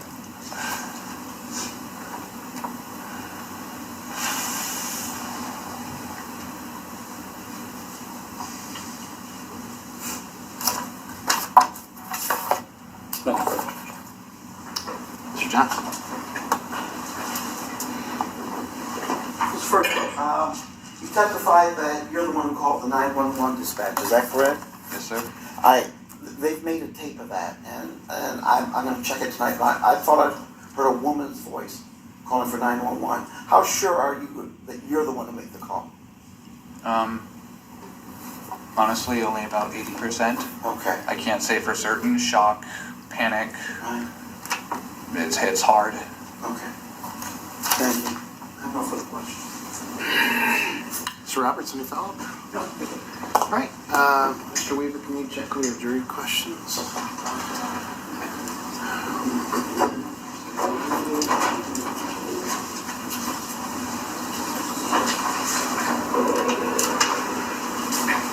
Just one.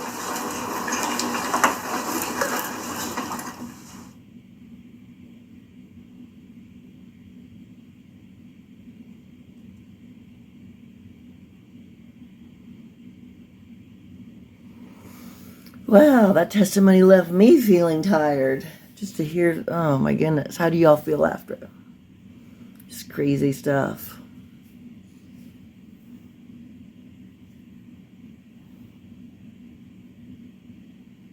All right, Mr. Ferguson, this is kind of a compound question, so I'm going to ask it. Okay. Mr. Ferguson, do you have any special needs? I am diagnosed as ADHD, reactive attachment disorder, and sensory processing disorder, as well as I was taking medication for anxiety and depression. Okay. Similar vein, it might be the same exact answer. Do you have any learning disabilities? I'm not sure if any of those count as learning disabilities, but I don't want to cut you off. Go ahead. I suppose reactive attachment disorder can make certain things hard. Okay. And well, let me follow. See, I was kind of wondering that too. Question, but has anyone told you? Well, strike that. Never mind. Do you have autism? This is the other question. Do you have autism to your knowledge? Not to my knowledge, not that I've been diagnosed with. And do you have any other emotional issues that you're aware of? Anger issues. I never have been good at controlling my anger. Never was truly taught well. Okay. Any follow-up to that, Mr. Roberts? Mr. Johnson? Mr. Ferguson, there's a door in your house with a dent in it. Is that one of your anger outbursts that you're talking about? Timothy was in the closet at that point during the night, per Shanda's request, and he had one of the vibration detectors strapped to his belt.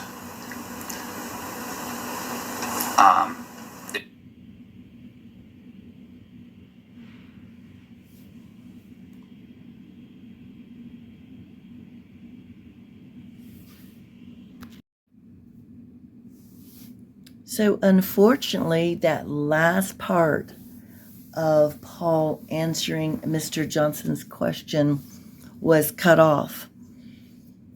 And then that was the end of the video, and we'll be going to the next day, day 2. But I was really disappointed because I remember seeing that dent on the closet, and I was wondering if it was Timothy, hitting on it, maybe trying to get out. And it almost sounds like, now that Paul has revealed he has anger issues, that Mr. Johnson came up with the question, was that a result of your anger issue? And then, of course, Paul was starting to explain about something about Timothy, and then it cut off. And I went to try to see if the continuation was on for the day. But I think that was it. I looked, and I'm really disappointed because I'd love to know. Maybe we'll find the answer somewhere. But that was a good question. I was curious about that. But that was it. And by the way, I have actually been using 13 on your side for this case. I typically use Court TV or Law and Crime or both. But I have found that in order to get the complete trial, this 13 on Your Side is the one where I've been able to most easily find it. So if y'all want to watch it in lieu of listening to me, I wish you'd listen to me, but perhaps you could go back and listen to it without me. But you've had, from what I can see, it's pretty much the full court, except that one part there that was cut off, and I can't seem to find it. If I am able to locate it somewhere, I will. But I don't know if it was just time and they cut it off. Excuse me, I'm not sure, but I won't fret too much about it because I know this video is over 2 hours, so get that going. And then I know that the next day, day 2, I know somewhere in there, Shanda will be testifying. So that's going to be another good one, so don't miss it. I just, I'm still very torn about Paul. There are some aspects where I do feel for him. And I'm always, I know it doesn't sound like it by the way I jump on Shanda or Daryl or Sarah, but they're just so easy. I mean, it's clear cut what they did, and they're wrong. And in my opinion, they're all narcissists. But of course, I'm no expert. That's just among many other things. But again, like the Apple River case, that has still left me very torn. And this one, not as far as Shanda, but as far as Paul, leaves me torn. It could go either way. I can see where, like I said, I do think that he was kind of proud that he was the man of the house, and he, in my opinion, of course, he looks like he took it a bit too far. And like I said, Mr. Johnson had some good ideas. Why didn't you bring food home for him? But then maybe he was afraid Shanda would see him on the camera. I mean, Shanda, obviously, my opinion, is very controlling. And the only time she seems excited about anything is perhaps the dog. Like, I saw them both smile because obviously they both love the dog more than Timothy. Of course, I love dogs, but again, not more than my child. And then I even noticed that he smiled about her great grades and honors. And I mean, I think that he kind of forgot that he was mad at her and smiled because he was proud, I think. And Shanda, but I don't think anybody is more proud of her grade than Shanda. But that's maybe because that's the only thing she's got. But that doesn't mean you can't be a great student and a great attorney. That doesn't mean you have to be a horrible mother, which apparently she was, And I don't know. Yeah, Paul, there's times where I'm like going, I mean, he did look very nervous, but then also it did look like he was giving her the stink eye some. So, let's face it though. You get in there with a room of attorneys, they're going to influence you. And I do think he seems like he's somebody that's easily influenced. And, well, I don't think that a child, especially son, needs a good father figure. I've seen many who have not had great father figures, but have still gone on to succeed. So I don't want to blame that. I always hate to blame that because, that doesn't mean that you're going to turn out terrible. But I also think that sometimes, especially boys, if they had a positive father figure, role model, it would have been helpful. But who's to say? And then there's other people who've had outstanding parents and they turn out to be horrible. So it's really it's just like Russian roulette, I guess. Sad but true. But anyhow, enough of that. Enough of me trying to figure things out. We never will figure this out. But here's this. Again, I hope you enjoyed it. And it's not enjoyable. No, that's a tough one to say because it's very difficult. It's sickening and horrible, but it is to try to understand the dynamics of why they would do this to this poor child. And I guess I got to blather on one more time. It just seems like all the energy they put into putting up the cameras, the bread on the hot sauce, making him do all these horrible things, the torture. To me, y'all tell me if I'm wrong. It's okay if y'all tell me on this one. Wouldn't it have taken a lot less energy to just be kind? Now, it sounds like he did like to take things apart, but that's part of his thing. That's hardly something to get, maybe you could give him certain things. You could say, hey, you're allowed to take this apart or something. I mean, when you have somebody like that and he's trying to get food out of the garbage, it just seems like all of that energy, getting ice for the ice bath, all of this stuff took so much more energy than to just, for the love of God, send him to another family member. I don't know, maybe there were no others to help. Or, with all her resources, again, as I said before, at the courthouse, you can't tell me she couldn't have gotten him to the doctor or something. He was definitely their dirty little secret, which that's why maybe I'm doing this. He's not a dirty little secret. He is oh my gosh, somebody who didn't deserve any of this. So there's my thought. But yeah, come back next time because it's going to be her testimony. It's going to be wild and crazy. So, as always, thank you so much for watching, commenting, subscribing. I love you all. Don't forget to be kind to someone. Be kind to you. And I'll see you the next time.